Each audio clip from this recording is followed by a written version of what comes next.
ఓ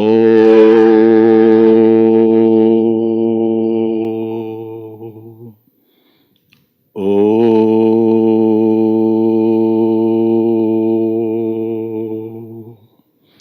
ఓ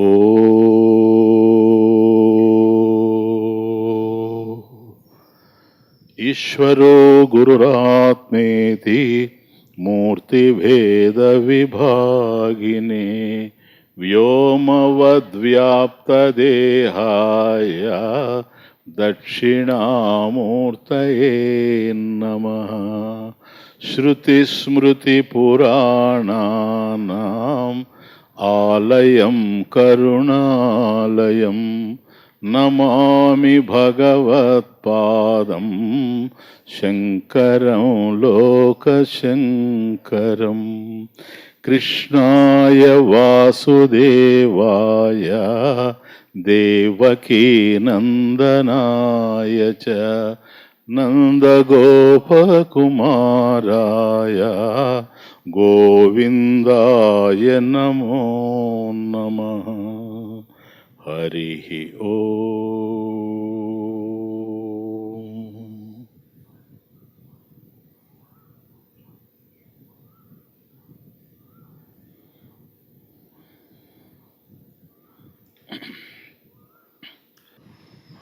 ప్రాణం కలిగినటువంటి జీవులు, ప్రాణం లేనటువంటి జడ వస్తువులు, ఈ రెండే ఉన్నాయి ప్రపంచంలో. ప్రాణం కలిగినటువంటి జీవులు రూపం కలిగి ఉంటాయి, చలనాన్ని కలిగి ఉంటాయి. ఇప్పుడు ఒక మనిషిని తీసుకున్న, ఒక ఆవుని తీసుకోండి, ఒక పక్షిని తీసుకోండి, దేన్ని తీసుకున్న, క్రిమికీటకాదులు కానీ ఒక పావుని తీసుకోండి, ఏది చూసినప్పటికి కూడాను దానికంటూ ఒక రూపం ఉంటుంది, చలనం కూడా ఉంటుంది, కదలిక కూడాను ఉంటుంది. ఈ రెండు ఉంటాయి, స్ట్రక్చర్ అండ్ ఫంక్షన్ రెండు ఉంటాయి. జడ వస్తువులకి రూపం మాత్రమే ఉంటుంది కానీ చలనం ఉండదు. ఇప్పుడు ఒక రాయి ఉంది, దానికి రూపం ఉంది కానీ చలనం లేదు. ప్రధానంగా నేను చెప్పే సాధారణమైనటువంటి కోణంలో చూసినప్పుడు ప్రాణులకి అప్రాణులకి ఇది ప్రధానమైనటువంటి భేదంగా తెలుస్తూ ఉంటుంది. అంటే రూపం కలిగి చలనం కలిగినటువంటి ప్రాణులు, రూపం మాత్రమే కలిగి చలనం లేనటువంటివి జడ వస్తువులు, అప్రాణులు అని. ఈ రెంటికన్నా ఇంకేం ఉన్నట్టుగా మనకు కనిపించదు. కానీ ఈ రెంటికన్నా భిన్నంగా, విలక్షణంగా మనస్సు అనేది ఒకటి తెలుస్తుంది. ఈ మనసు అనేది దేని కిందకు వస్తుందని ఆలోచిస్తే, రూపము చలనము ఉంటే ప్రాణి, రూపం మాత్రమే ఉండి చలనం లేకపోతే అది జడ వస్తువు, అప్రాణి. కానీ మనసు ఎలాంటిదంటే దానికి చలనం ఉంది, రూపం లేదు. సీదా తమాషా. కాబట్టి మనసు చెలిస్తుంది, కానీ మనసుకి ఏ రూపం అంటే చెప్పలేం. ఏ వస్తువు మీద పోతే మనసు ఆ రూపాన్ని ధరిస్తూ ఉంటుంది. కాబట్టి మనసుకంటూ రూపం లేదు, కానీ దానికి చలనం ఉంది. కానీ జడ వస్తువులకి రూపం ఉంది, చలనం లేదు. కానీ మనసుకి చలనం ఉంది, రూపం లేదు. అందువల్ల చలనం కలిగినటువంటి మనసు ఎప్పుడు చెలిస్తూనే ఉంటుంది, చలనాత్మకం మనః. కాబట్టి ఎప్పుడు చెలిస్తూ ఉండేటువంటిది ఏదో అది మనస్సు. కాబట్టి మనసు అనేది ఉన్నంత వరకు దాంట్లో చలనం అనేటువంటిది తప్పదు. కాబట్టి మనసు ఎక్కడ ఉంటుందంటే జాగ్రత్త అవస్థలో ఉంటుంది, స్వప్నావస్థలో కూడా ఉంటుంది. ఇప్పుడు మనం జాగ్రత్త అవస్థలో ఉన్నాం, ఇప్పుడు మనకు మనసు ఉంది, అనేక విషయాలను తెలుసుకుంటూ ఉన్నాం. ఒకవేళ నిద్రపోయి స్వప్నం వస్తే స్వప్నంలో కూడా మనం అనేక విషయాలను తెలుసుకుంటాం.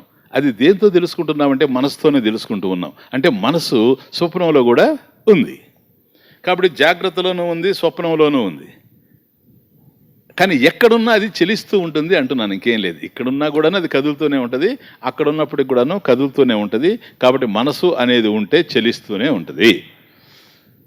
నిజమే స్వామీజీ, ఏ విషయంలో చెలిస్తూ ఉంటుంది మనసు అనేది నెక్స్ట్ ప్రశ్న.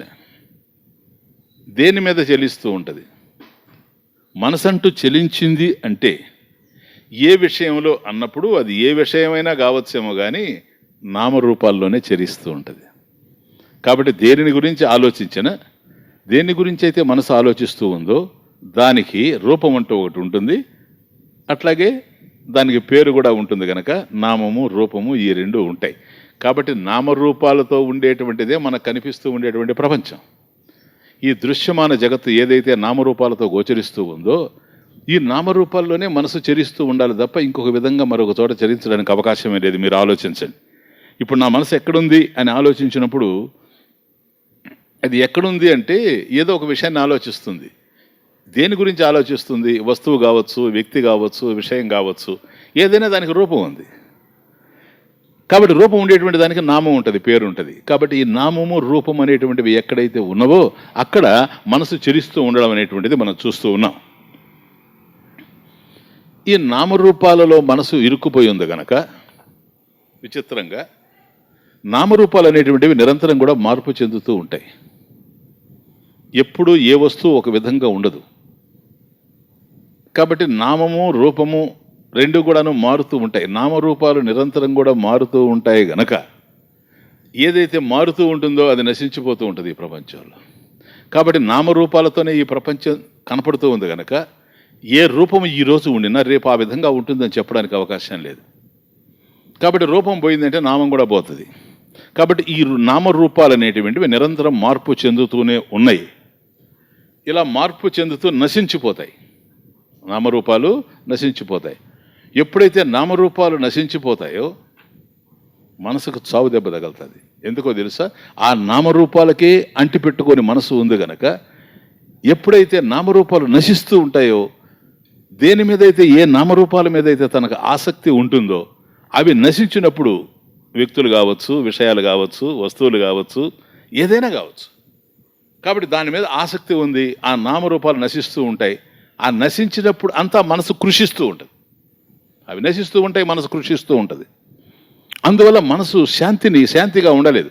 మనసు ఎందుకు శాంతిగా ఉండలేదు అంటే కారణం అది నామరూపాలకు అంకితమై ఉండడమే. నిరంతరం కూడాను నామరూపాలతోనే ముడిపడి ఉండడం చేత నామరూపాలు నిరంతరం మార్పు చెందుతూ ఉంటాయి కనుక మనసు కూడాను అశాంతితో ఉండేటువంటి అవకాశం ఉంటుంది. కాబట్టి ఇటువంటి మనసుని, నామరూపాలను తిరిగేటువంటి మనసుని నిగ్రహించాలి అని అనుకుంటే యోగం చెప్పినట్టుగా తప్పులేదు, ప్రయత్నం చేయొచ్చు. కానీ ఎంత నిగ్రహించినా సాధ్యపడదు. ఇది ఒకటి అర్థం చేసుకోవాలి. ఎందుకని? మనసు యొక్క నైజం అది. నామరూపాల్లో తిరుగుతూ ఉండడం అనేటువంటిది మనసు యొక్క నైజం గనక దానిని నిగ్రహించడం సాధ్యపడదు. అది చలిస్తూనే ఉంటుంది. కాబట్టి చరించేటువంటి మనసును నామరూపాల్లో మనం అరికట్టే అవకాశం లేదు. కానీ జ్ఞాన మార్గంలో అయ్యా నువ్వు మనసుని అరికట్టు, దాన్ని నిరోధించు, యోగ చిత్తవృత్తి నిరోధ, ఇది యోగం చెప్తూ ఉంది పతంజలి మహర్షి యోగం. కాబట్టి మనసును అరికట్టమని చెప్తూ ఉంది. కానీ అరికట్టేటువంటి అవకాశం లేదు. ఎందుకని?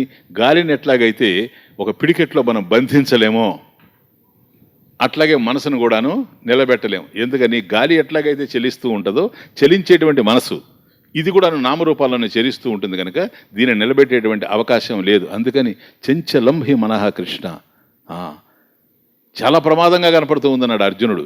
ఎందుకంటే ఇది చంచలంగా ఉందని.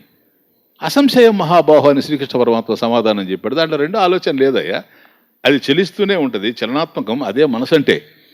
కాబట్టి మనకు జ్ఞాన మార్గంలో ఇప్పటి వరకు మనం 6 కీర్తనలు చూసామనుకుంటూ ఉన్నా ఈ 6 కీర్తనల్లో కూడాను ఎలాగైతే మనం జ్ఞానాన్ని చూస్తూ వచ్చామో సదాశివ బ్రహ్మేంద్ర స్వాముల వారి అద్వితీయమైనటువంటి బోధ, ఆయన ఈ మనసు విషయంలో ఏం చెబుతున్నాడంటే అయ్యా నువ్వు మనసును నిగ్రహించు, మనసును అరికట్టు, అది తిరగకుండా చూడు అని చెప్పలేదు. ఎందుకనే తెలుసా? తిరగడం దాని స్వభావం, చరించడం మనసు స్వభావం. మనసు కనుక చెల్లించకుండా ఉంటే ఆలోచించాలేమో కానీ మనసు చెలిస్తూ ఉందంటే సహజ సిద్ధంగా ఉండేటువంటి వ్యవహారం, అది స్వభావాన్ని మార్పు చేయలేరు. కాబట్టి సహజ స్వభావం మనసుకు చెలించడం అనేటువంటిది. కాబట్టి నువ్వు నిరోధించు, మనసుని నిగ్రహించు అని సదాశివ బ్రహ్మేంద్ర స్వామి వారు చెప్పడం లేదు. అది చరిస్తుంది కదా. అవును, నా మనసు చరిస్తూ ఉందండి, చరించని, దట్ ఈస్ ద ఆన్సర్. చరించని. కాకపోతే ఎక్కడ చరించాలి అనేది ప్రశ్న. ఇప్పుడు మనం చూచాం ఎక్కడ చెరిస్తూ ఉంది మనసు, నామరూపాల్లో చెరిస్తూ ఉంది. నామరూపాలు మార్పు చెందుతూ ఉన్నాయి, నామరూపాలు నశిస్తూ ఉన్నాయి. అందువల్ల మనసు కూడా కృషిస్తూ అశాంతికి గురవుతూ ఉంది. కాబట్టి చరించేటువంటి మనసును, చెలించేటువంటి మనసుని, చలనాత్మకమైనటువంటి మనసుని ఆపలేవు. దాన్ని చెలించని కానీ ఎక్కడ చెరించాలనేది ప్రశ్న. నామరూపాలలో కాకుండా అస్థిభాతి ప్రియమైనటువంటి సచ్చిదానంద స్వరూపమైనటువంటి పరమాత్మ యందు గనక మనసు గనక చరిస్తూ ఉన్నట్లయితే పరమాత్మ మార్పు చెందేవాడు కాడు నామరూపాల్లాగా. పరమాత్మ నశించేటువంటి వాడు కాదు నామరూపాల్లాగా. అందుకని మనసులో ఏ విధమైనటువంటి అశాంతి తలెత్తేటువంటి అవకాశం లేదు గనక మనసుని నిగ్రహించొద్దు. అది పరిగెత్తుతూ ఉంది కదా పరిగెత్తని, అది తిరుగుతూ ఉంది కదా తిరగని, అది చరిస్తూ ఉంది కదా చరించని, సంచరించని. ఎక్కడ సంచరించాలి? మనస సంచరరే, అది బ్రహ్మణి. మనస ఓ మనస, అది ఈరోజు మీ చేతిలో ఉండే కీర్తన. మనస ఓ మనస బ్రహ్మణి, భగవంతుని యందు సంచరరే, సంచరించవే. కాబట్టి తిరుగుతున్నావు కదా నామరూపాల్లో తిరిగి బాధలు కొని తెచ్చుకున్నావు. ఇప్పుడు ఎక్కడ కాదు తిరగాలి, తిరుగు. కానీ ఎక్కడ సంచరించాలి?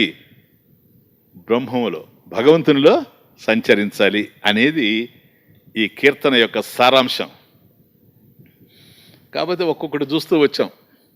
ముఖ్యంగా గత ఉపన్యాసంలో మనం చూసినటువంటి నహిరే నహిశంక, అటు సగుణ నిర్గుణాల్లో నుంచి 2 కోణాల్లో నుంచి చూసి అర్థం చేసుకుంటూ వచ్చాం విలక్షణంగా. ఈ కీర్తన ఇదొక విచిత్రమైన కీర్తన. ఇందులో 2-3 చరణాలు ఉన్నాయి. కానీ వాస్తవానికి నాకు అర్థమైనంత వరకు ఈ కీర్తన యొక్క సారాంశం అంతా పల్లవి అంతే, ఇంకేం లేదు. మిగతా అదంతా మీకు 5 నిమిషాల్లో చెప్తాను. శ్లోక అది చరణాలన్నీ 5 మినిట్స్లో చెప్తాను. వచ్చిన బాధ అంతా ఇక్కడే. మానస సంచరరే బ్రహ్మణి. చూడండి తమాషా, 3 పదాలు. మానస ఓ మనస, బ్రహ్మణి భగవంతుని యందు, సంచరరే సంచరించు, తిరుగు. ఇదే సెంట్రల్ థీమ్. తత్వమసి అన్నప్పుడు తత్ త్వము అసి అనే 3 పదాల్లో భగవద్గీత అంతా ఎట్లాగైతే వచ్చేసిందో ఆ తత్వమసి, తత్ త్వము అసి అనేటువంటి 3 పదాలకి వివరణే శ్రీమద్ భగవద్గీత. 18 అధ్యాయాలు, 700 శ్లోకాలు. కనుక త్వం నీవెవరు అనేటువంటి దానికి మొదటి 6 అధ్యాయాలు. తత్పద శోధన, ఆ తత్పదం త్వం పదం ఏంటో మొదటి 6 అధ్యాయాలు తెలియజేస్తూ ఉంటే, తత్ అనేటువంటి పదం ఏమిటో తత్పద శోధన తరువాత 7వ అధ్యాయం నుంచి 12వ అధ్యాయం వరకు వస్తే, 13వ అధ్యాయం క్షేత్రజ్ఞ విభాగ యోగం నుండి మోక్ష సన్యాసం వరకు 6 అధ్యాయాలు అసిపద నిర్దేశం. అసి అనేటువంటి క్రియాపదం ఏదైతే ఉందో దానిని నిర్దేశిస్తూ పోయింది. కాబట్టి తత్ త్వం అసి అనేటువంటి తత్వమసి అనేటువంటి పదంలో ఉండే మూడు పదాలు ఆ వాక్యంలో, తత్వమసి అనే వాక్యంలో ఉండేటువంటి 3 పదాలకి విస్తరించి భగవద్గీత ఏ విధంగా అయితే వచ్చిందో, ఈరోజు నేను ఈ ఉపన్యాసం ఎంతగా నేను మాట్లాడినా, ఎంతసేపు మాట్లాడినా ఈ 3 పదాలు తప్ప ఇంకేం లేదు. మానస సంచరరే బ్రహ్మణి, భగవంతుని యందు సంచరించవే మనస. చూసుకోండి కీర్తన.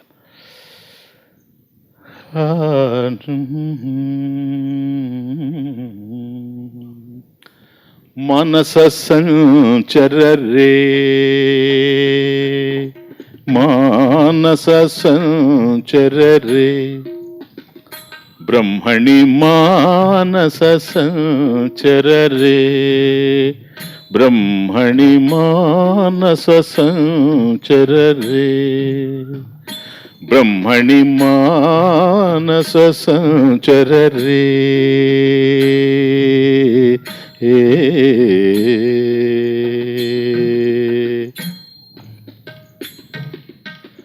మదశిఖి పించాలంకృత చికురే, మదశిఖి పించాలంకృత చికురే, మదశిఖి పించ అలంకృత చికురే మహనీయ కపోల విజితము కురే మహనీయ కపోల విజితము కురే మానస సంచరరే బ్రహ్మణి మానస సంచరరే బ్రహ్మణి మానస సంచరరే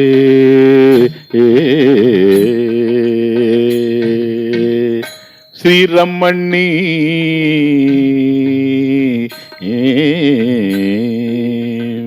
శ్రీరమణి కూచ దుర్గ విహారే శ్రీరమణి కూచ దుర్గ విహారే సేవక జన మందిర మందారే శ్రీరమణి కూచ దుర్గ విహారే సేవక జన మందిర మందారే పరమహంసముఖ చంద్రచకోరే పరమహంసముఖ చంద్రచకోరే పరమహంసముఖ చంద్రచకోరే పరిపూరిత మురళీరవధారే పరిపూరిత మురళీరవధారే మానస సంచరరే బ్రహ్మణి మానస సంచరరే బ్రహ్మణి మానస సంచరరే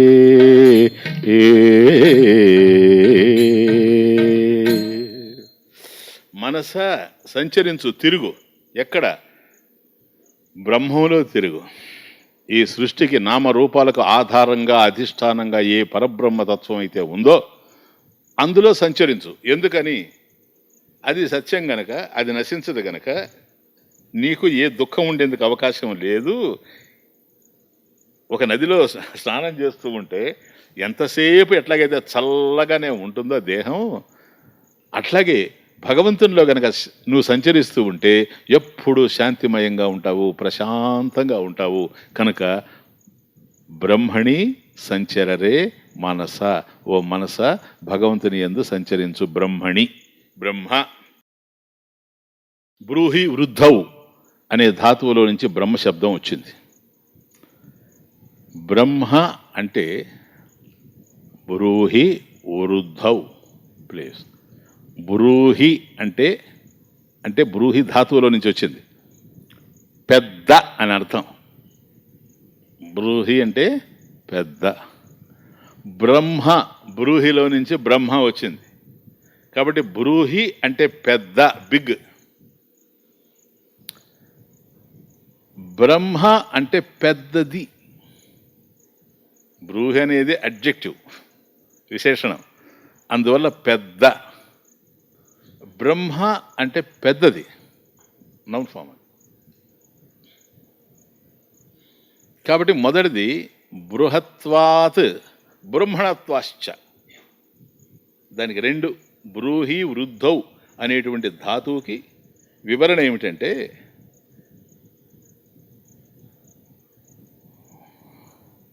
బృహత్వాత్ బ్రహ్మణత్వాశ్చ బ్రహ్మణత్వాత్ చ మరియు బృహత్వాత్ అది చాలా పెద్దది ఎందుకంటున్నానంటే బ్రూహి అనేది విశేషణమైనప్పుడు బ్రహ్మ అనేది నౌన్ ఫామ్ క్లియర్ నో అది బ్రూహి అంటే పెద్ద బ్రహ్మం అంటే పెద్దది పెద్దది అనేది ఒక క్రిటికల్ వర్డ్ ఎందుకనంటే ఒకటి పెద్దది అని మీరంటే దేనికన్నా పెద్దది పెద్దది అనేది లేదు ప్రపంచంలో ఏదన్నా ఉంటే చెప్పండి ఏది లేదు ఇప్పుడు ఈయన పెద్దవాడండి ఇంట్లో అంటే ఎవరికన్నా పెద్దవాడని ఆయన కింద ఒక ఇద్దరు తమ్ముళ్ళు ఉంటే వాళ్ళకన్నా పెద్దవాడు అని అర్థం కానీ తండ్రి కన్నా చిన్నవాడే ఇది పెద్దతనం కాబట్టి పెద్ద అని అన్నప్పుడు ఏది పెద్ద అనేది అర్థం కాదు కాబట్టి బ్రూహి అనేటువంటిది పెద్ద అనేది విశేషణమైనప్పుడు అడ్జెక్టివ్ అయినప్పుడు జనరల్గా గ్రామర్లో మనం నేర్చుకున్నది ఏంటంటే అడ్జెక్టివ్ క్వాలిఫైస్ ద నౌన్ అంతేనా? కాబట్టి నామవాచకం యొక్క విశేషాన్ని తెలియజేసేటువంటిది విశేషణము. కానీ ఇక్కడికి వచ్చేటట్టుగా వేదాంతంలో డిఫరెంట్గా కనపడుతుంది. ఏమిటో తెలుసా? Noun qualifies the adjective. అంటే నామవాచకం విశేషణం యొక్క వైభవాన్ని చెప్తూ పోద్ది. ఇది తమాషా. ఫర్ ఎగ్జాంపుల్, ఈ బ్రూహి బిగ్ అన్నాం అనుకోండి. చూడండి, నేను ఊరికి పదం మీకు చెప్తా. ఆ బిగ్ అనేది విశేషణం కనుక బిగ్ మౌంటైన్ అన్నాను అనుకోండి, నేను పెద్ద పర్వతము. అప్పుడు ఈ పెద్ద ఎంతదో చెప్పండి. పెద్ద పర్వతము అనేటువంటి పదం వాడాను. ఇప్పుడు ఈ పెద్ద అనే విశేషణం ఎంత పెద్దది చెప్పండి? పర్వతం అంత పెద్దది. పర్వతం అంత పెద్దది, మౌంటైన్ బిగ్. ఈ బిగ్ అనేది మౌంటైన్ బిగ్. ఆఫ్ కోర్స్ ఎలుక చచ్చిపోయింది అనుకోండి, ఆడ పడి ఉంది. అబ్బా చాలా పెద్ద ఎలుకండి అన్నాను అనుకోండి, బిగ్ ర్యాట్. ఇప్పుడు చెప్పండి అది ఎంతదో? Big mountain, big rat. ఇక్కడ బిగ్ ర్యాట్ దగ్గరకు వచ్చేటప్పటికి, ఎలుక దగ్గరకు వచ్చేటప్పటికి బిగ్ ఎంత బిగ్ అంటే ర్యాట్ బిగ్. అంటే ఎలుక అంత పెద్దది, అక్కడ పర్వతం అంత పెద్దది. ఇది విచిత్రం. కాబట్టి ఏ విశేషణం అయితే బృహి శబ్దంలో నుంచి మనకు పెద్ద అని వస్తూ ఉందో, ఏది చూసినా కంపారిటివ్గా చిన్న అయిపోతూ ఉంది. బ్రహ్మ చూడండి, అది బ్యూటీ ఆ పదంలో. బ్రూహిలో నుంచి బ్రహ్మ ఎప్పుడు వచ్చిందో పెద్ద అనేటువంటి విశేషణం, తర్వాత బ్రహ్మ పెద్దది. ఎంత పెద్దది? బ్రహ్మ ఎంత పెద్దది అని అంటే, సార్ నువ్వు ఎంత దూరం పోయినా అంతకన్నా పెద్దది. అది పెద్దది. పెద్దది అంటే అత్యతిష్ట దశాంగుళం, పురుష సూక్తం. నువ్వు ఎంతదన్నా పో, ఎంత పెద్దదైనా నువ్వు చెప్పు, దానికన్నా పెద్దది. That's the beauty. కాబట్టి బృహత్వాత్ బ్రహ్మణత్వాశ్చ సత్యాది లక్షణం బ్రహ్మ. సత్యాది, ఆది ఎట్సెట్రా అంటే సత్యం జ్ఞానం అనంతం, సత్యాది లక్షణం బ్రహ్మ. కాబట్టి సత్యం జ్ఞానం అనంతంగా ఏ బ్రహ్మమైతే మనకు తెలుస్తూ ఉందో అది ఇక్కడ బృహ్ అనేటువంటి పదంలో నుంచి మనకు వచ్చింది. ధాతు శబ్దార్థం, ఇది ధాత్వర్థం. అందువల్ల ఆ డిరైవేషన్ ఆ విధంగా ఉంది గనక దీనికి రెండే అర్థాలు, బృహత్వాత్ బ్రహ్మణత్వాత్. బృహత్వాత్ అంటే పెద్దది. ఓకే, ఇప్పుడు అర్థమైంది మనకు పెద్దదంటే ఏంటని. ఇంకా అంతకన్నా మించి మరొకటి లేదని అర్థం. బ్రహ్మణత్వాత్ చ, బ్రహ్మణత్వాత్ అంటే ఏంటంటే విస్తరించేది అని అర్థం. జాగ్రత్తగా వినాలి మీరు. బృహత్వాత్ అన్నప్పుడు అంతకన్నా మించి పెద్దది ఎందుకు లేదు అని అంటే, సత్యాది లక్షణం బ్రహ్మ. కాబట్టి సత్యము జ్ఞానము అనంతం కదా. అనంతం అంటే ఏంటి? దేశత కాలత వస్తుత అపరిచ్ఛిన్న. కాబట్టి అనంతమైనటువంటి వస్తువు ఏదైతే ఉందో అంతకన్నా పెద్దది ఉండాలంటే అంతకు మించిన అనంతం ఉండడానికి అవకాశం లేదు గనక, రెండు అనంతాలు ఉండవు గనక, ఒకటే అనంతం గనక బ్రహ్మ కన్నా మించి రెండవది ఉండడానికి అవకాశమే లేదు. కాబట్టి బృహత్వాత్ క్లియర్. బ్రహ్మణత్వాతే మనకు అర్థం కావాలి, అంటే విస్తరించేది అని అర్థం. మరి సత్యాది లక్షణం బ్రహ్మ, అనంతమైనటువంటి బ్రహ్మస్వరూపం ఎట్లా విస్తరిస్తుంది అని బాగా అర్థం చేసుకోండి. ఇప్పుడు ఇక్కడ ఉండేటువంటి గాలి ఇంతవరకు విస్తరించింది అంటే ఖాళీ ప్రదేశం ఉంది కనుక, అవునా? కాబట్టి అనంతమైనటువంటి వస్తువులో నీకు ఎక్కడ ఖాళీ ఉందని ఇది విస్తరిస్తుంది చెప్పండి. Very important and interesting point. కానీ శబ్దార్థం అదే, బృహత్వాత్ బ్రహ్మణత్వాత్ చ సత్యాది లక్షణం బ్రహ్మ. అది కనుక విస్తరిస్తుంది అంటే ఎక్కడో తెలుసా? తనలోనే విస్తరించాలి, ఇంకొక విధంగా విస్తరించడానికి అవకాశం లేనే లేదు. ఎందుకని?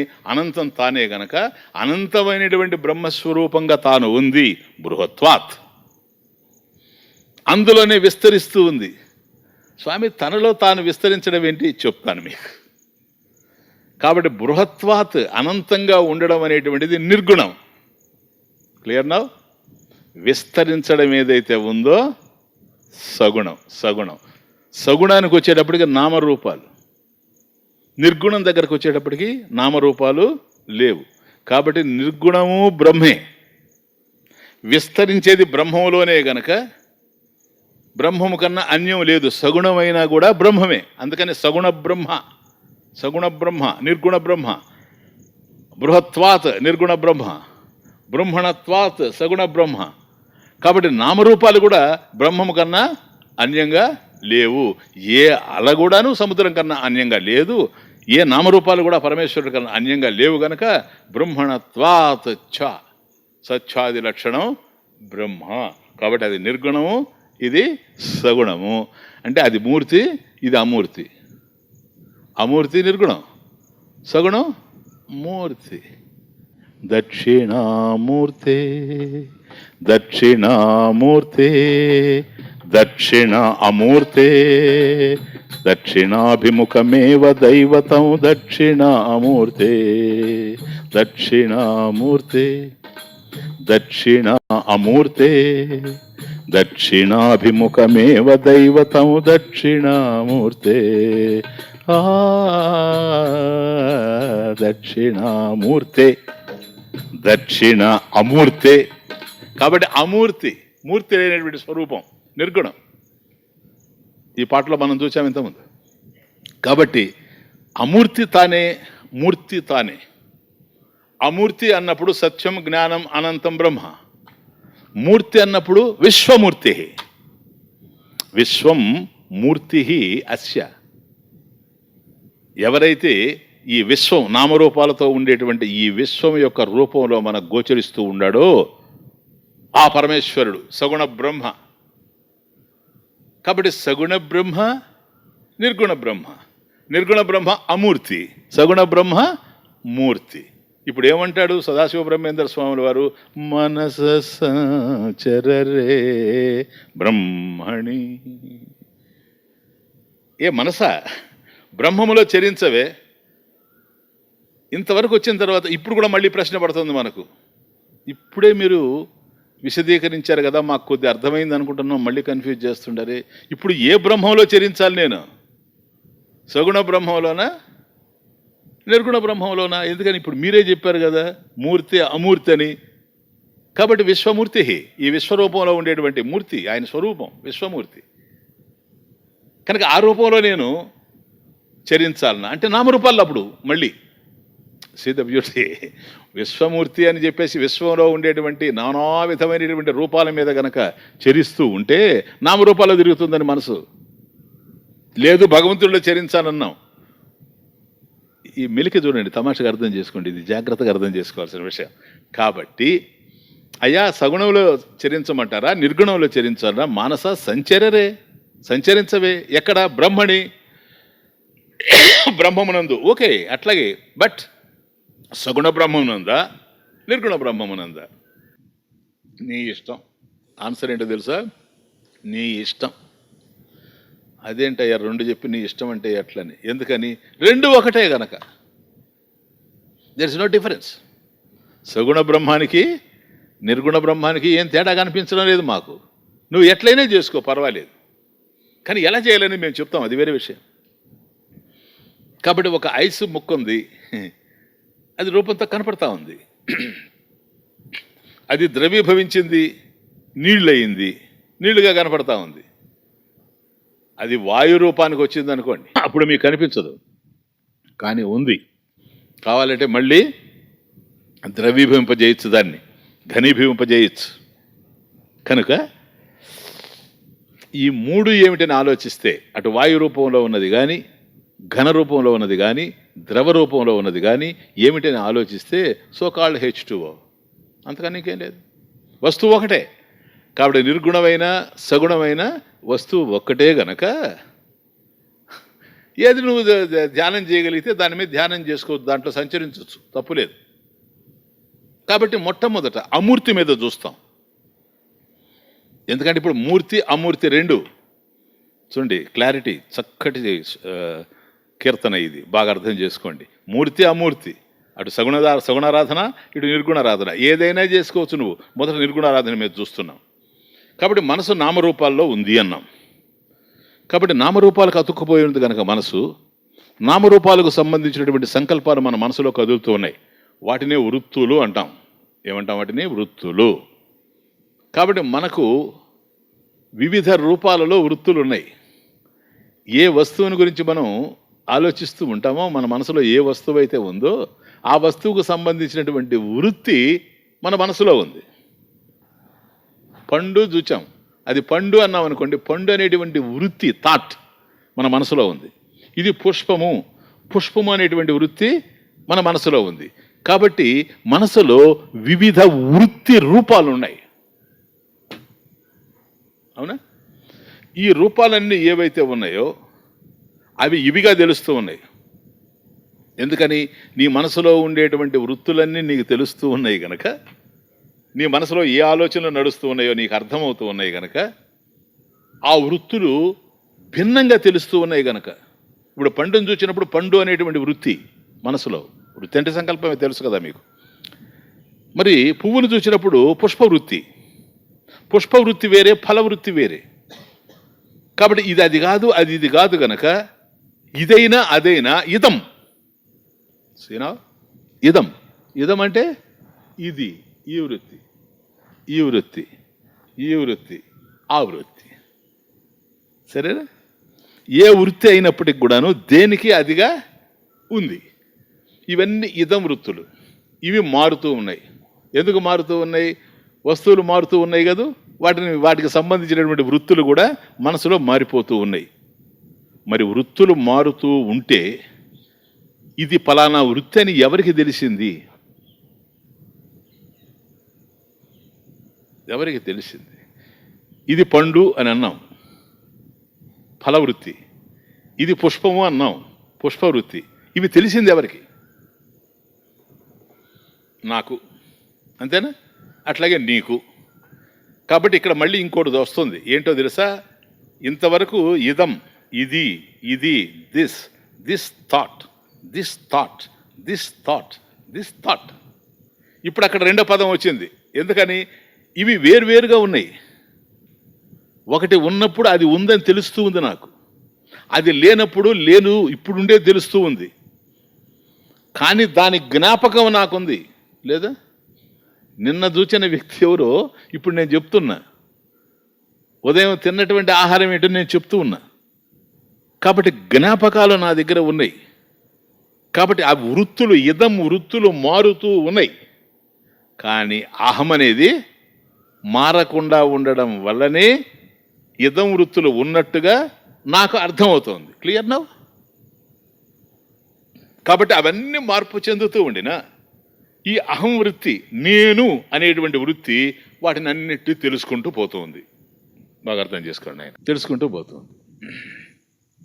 కాబట్టి వృత్తయస్త్వహం వృత్తిమాశ్రితాః, వృత్తయస్త్వహం వృత్తిమాశ్రితాః, వృత్తయో మనః విద్యః మనః, వృత్తయో మనః విద్యః మనః, వృత్తయస్త్వహం వృత్తిమాశ్రితాః, వృత్తయో మనో విద్యః మనః.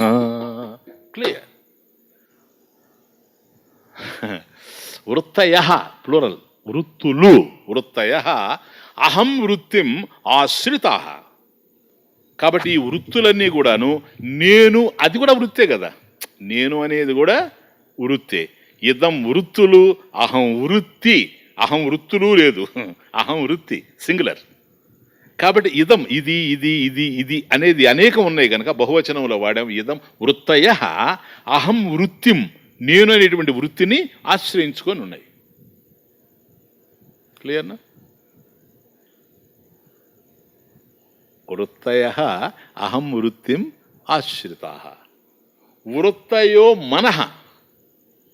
కాబట్టి ఈ వృత్తులన్నీ ఎక్కడున్నాయంటే మనసులో కదా ఉన్నాయి. వృత్తులు ఏవో కాదు, మనసే.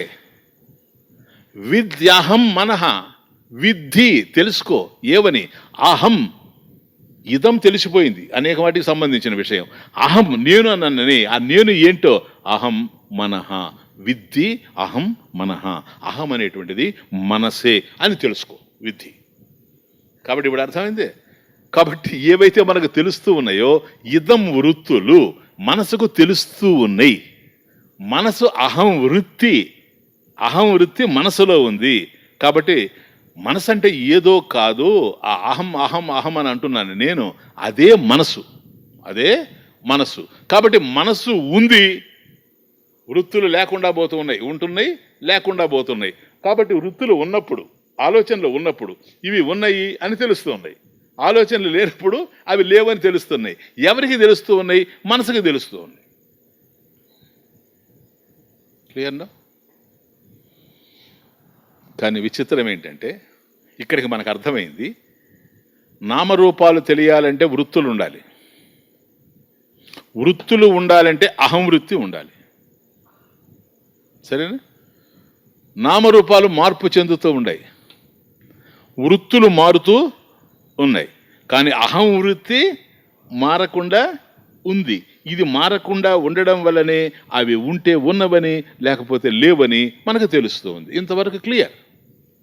కానీ విచిత్రం ఏంటంటే ఈ అహం వృత్తి కూడా మారిపోతా ఉంది. అంటే మారడం అంటే ఇక్కడ ఏమిటంటే ఇదం వృత్తులు లేకుండా పోయినప్పుడు మారుతున్నాయి అంటున్నా నేను. అహం వృత్తి కూడా లేకుండా పోతుంది.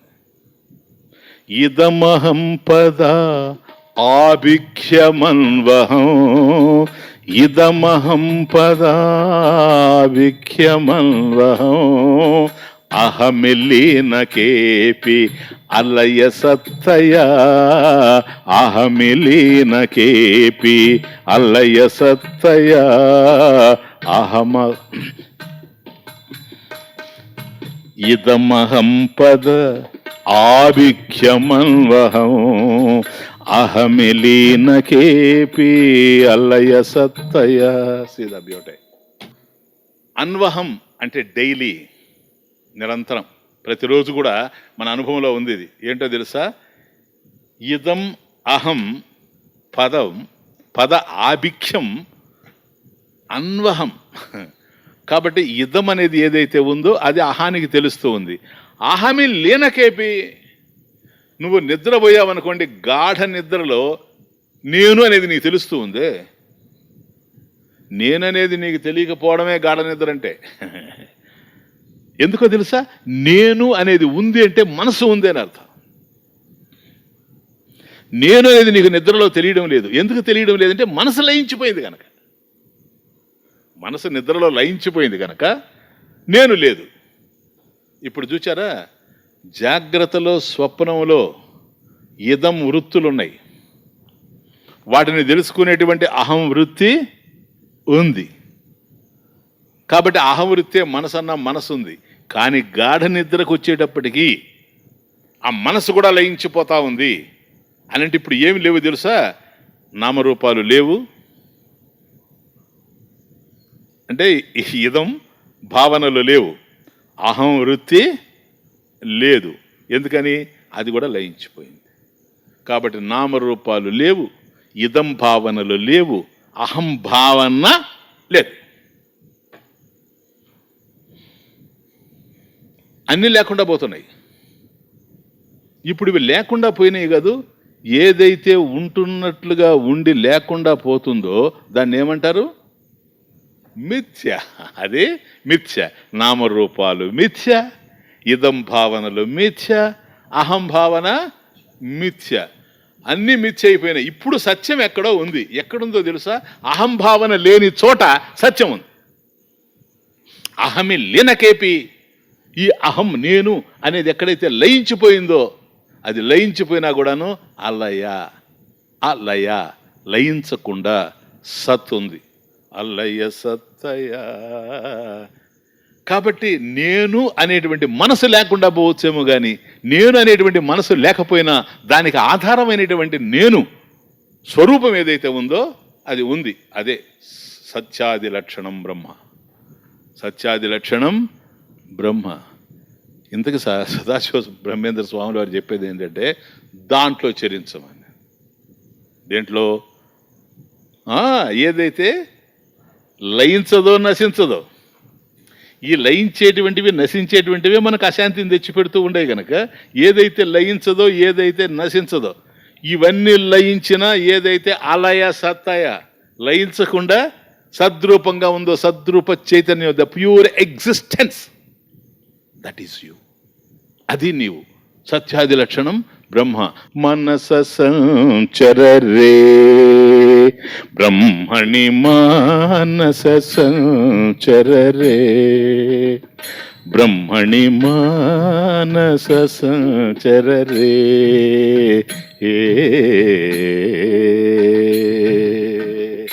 దాన్ని ఒక్కదాన్ని వదిలిపెడితే అదొక్కటే పూర్ణం. మిగతా అన్ని భేద రూపంతో తెలుస్తూ ఉన్నాయి. అంతా భేదభావమే. నంబర్ 1. నామరూపాల దగ్గరకు వచ్చారనుకోండి, భేదం ఉంది. ఎందుకని? ఆ రూపం ఈ రూపం కాదు, ఆ నామం ఈ నామం కాదు. ఆ ఇదం భావనల దగ్గరకు వచ్చామనుకోండి, భేదం ఉంది. ఎందుకని? దానికి సంబంధించిన భావన వేరే, దీనికి సంబంధించిన భావన వేరే. అట్లాగే అహం వృత్తి దగ్గరకు వచ్చామనుకోండి, మనసు దగ్గరికి, మనసులో కూడాను ఈ భేదం గోచరిస్తూనే ఉంది. కాబట్టి ఇవన్నీ భేదంతో తెలుస్తూ ఉన్నాయి. అభేదం మీకు ఎక్కడ తెలుస్తూ ఉంది? అహమి లేనకేపి అలయ సత్తయ ఏదైతే లయించకుండా ఉందో సత్యాది లక్షణం బ్రహ్మ, అక్కడ నీకు అభేదం తెలుస్తూ ఉంది. భేదం ఎప్పుడైనా నీకు భ్రాంతి, భేద భావన ఎప్పుడైనా నీకు దుఃఖాన్ని కలిగించేది. అభేద స్థితి, అద్వితీయ స్థితి ఏదైతే ఉందో అక్కడ దుఃఖానికి అవకాశం లేదు. దానిలో చరించు, దీనిలో కాదు, దానిలో చరించు. నామరూపాలలో కాదు, ఇదం భావనలలో కాదు, అహం భావన కాదు. అహము లయించిన తరువాత, మనసు లయించిన తర్వాత ఏదైతే లయించకుండా ఉందో సత్యాది లక్షణం బ్రహ్మ, దాని యందు మనస సంచరరే బ్రహ్మణి. అటువంటి బ్రహ్మమునందు నువ్వు చరించు. ఎందుకని? భేదం లేదు, పూర్ణం. భేదభావము బాధ రూపము, భేదభావము బాధ రూపము, విశ్వమంతా విశ్వనాథుని దివ్య మందిరము. భేదభావము బాధ రూపము, విశ్వమంతా విశ్వనాథుని దివ్య మందిరము. అల్లను చూడకు కడలి చూడు, అల్లను చూడకు కడలి చూడు, అంతరించును అంతరములు. అల్లను చూడకు కడలి చూడు, అంతరించును అంతరములు.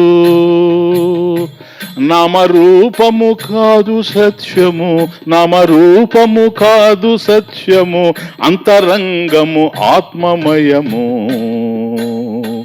నామరూపము కాదు సత్యము, అంతరంగము ఆత్మమయము. భేదభావము బాధ రూపము, విశ్వమంతా విశ్వనాథుని దివ్య మందిరము. ఏ విశ్వమైతే నీ గోచరిస్తుందో వివిధ ప్రత్యయ గమ్యం, ఇది కేవలం విశ్వనాథుని యొక్క ఇల్లు సార్. ఆయన మందిరం, పరమేశ్వరుడు ఉండేటువంటి చోటు. అంతా పరమేశ్వరుడే, సర్వం విష్ణుమయం జగత్. కానీ నీకు భేదభావం కనపడుతూ ఉందంటే ఈ నామరూపాలతో తాదాత్మ్యం చెందడం వల్ల వచ్చింది. నామరూపాలతో తాదాత్మ్యం చెందడం అంటే ఇదం భావనలు, ఇదం భావనలతో తాదాత్మ్యం చెందడం అంటే అహం భావన. కాబట్టి మనసుతో ఎక్కడైతే తాదాత్మ్యం చెందుతూ ఉన్నామో అక్కడ మహి కనపడతా ఉంది. మహి, మనసును దాటిన స్థితిలో మహిమ. సరేనా? కాబట్టి అలను చూడకు కడలి చూడు. కాబట్టి నామరూపాలతో ఉండేటువంటి ఈ ప్రపంచం కాదు, ఇది మారుతూ ఉంటుంది. అలలు మారుతూ ఉంటాయి, కానీ కడలి సముద్రం ఏదైతే ఉందో అది మారదు. ఒక్కసారి సముద్రాన్ని కనుక వీక్షించావంటే పూర్ణంగా గంభీరంగా ప్రసన్నంగా నీకు కనపడుతుంది. అదే దృష్టిని కనుక హ్రస్వం చేసి దాన్ని తగ్గించుకొని అలను కనుక చూచావా అంత అలజడి, గలగలగలగలగలని అలజడి. అలను చూడకు కడలి చూడు. కాబట్టి నామరూపాలతో ఉండేటువంటి దీన్ని కాదు చూడాల్సింది. అర్థమవుతుందా ఇప్పుడు? కాబట్టి పూర్ణ రూపమైనటువంటి దాన్ని చూడు, అది బ్రహ్మం. సత్యాది లక్షణం బ్రహ్మ. మానస సంచరరే బ్రహ్మణి.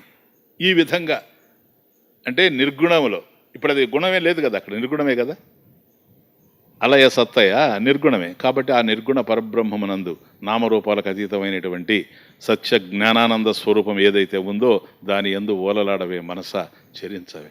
ఎందుకని? అది నశించదు, అది మార్పు చెందదు, అది మార్పు చెందదు, నశించదు. కనుక నీకు అశాంతి అనేటువంటిది లేనే లేదు, ప్రశాంతంగా ఉంటావు. దానికోసమే కదా నువ్వు చరిస్తున్నావు మనస. కాబట్టి ఎక్కడ ప్రశాంతత దొరకాలని అర్థం కాక అశాంతిని కొని తెచ్చుకుంటూ ఉన్నావు. ఇదిగో ప్రశాంతి సదనాన్ని నీకు అందిస్తూ ఉన్నా. ఇది కేవలం సత్యాది లక్షణం బ్రహ్మ, ఇది నిర్గుణం. స్వామీజీ బాగానే ఉంది, బాగా అర్థమైంది. పక్షి ఆకాశంలో విహరిస్తూ ఉంటుంది, చేప నీటిలో సంచరిస్తూ ఉంటుంది. మేము కూడా బ్రహ్మంలోనే సంచరించాలని మీరు చెప్తే మాకు బాగా అర్థమైంది. కానీ ఆకాశంలో విహరించడానికి పక్షికి ఆకాశం ఆలంబనంగా ఉంది, ఆధారంగా. నీటిలో తిరగడానికి చేపకు నీళ్లు ఆధారంగా ఉన్నాయి. మీరు ఏ ఆధారం లేకుండా సత్య జ్ఞానానంద స్వరూపమైనటువంటి పరబ్రహ్మతత్వంలో నువ్వు చరించు అని అంటే మాకు అసలు ఆధారం ఏంటి స్వామి? ఆ నిర్గుణ పరబ్రహ్మంలో ఎట్లా చరించాలి? అది మా వల్ల కావడం లేదు. పర్వాలేదు, అసలు ఈ కావడం లేదనే మాట అనేది ఎవరో తెలుసా? ఎవరు చెప్పండి? నిర్గుణ పరబ్రహ్మతత్వంలో మా మనసు నిలబడడం లేదు, మేము నిలబడలేకపోతున్నాము, ధ్యానం చేయలేకపోతున్నాం అనేది ఎవరు? మనసు కదా. అది విషయం. నేను ఉండలేకపోతున్నాను అది అంటూ ఉంది. అది అలా అంటూ ఉండడానికి కారణం ఏంటో తెలుసా? ఉండకూడని చోట ఉండడం. ఉండవలసిన చోట ఉండలేకపోవడానికి కారణం ఏమిటి అంటే ఉండకూడని చోట ఉండడం. ఆ ఉండకూడని చోటేది? నామరూపాలు. నామరూపాల్లో చేరిపోయి ఉంది. అందుకని నామరూపరహితంగా సత్య జ్ఞానానంద స్వరూపమైనటువంటి పరబ్రహ్మంలో ఉండలేకపోతా ఉంది. This is the reason. ఏనా?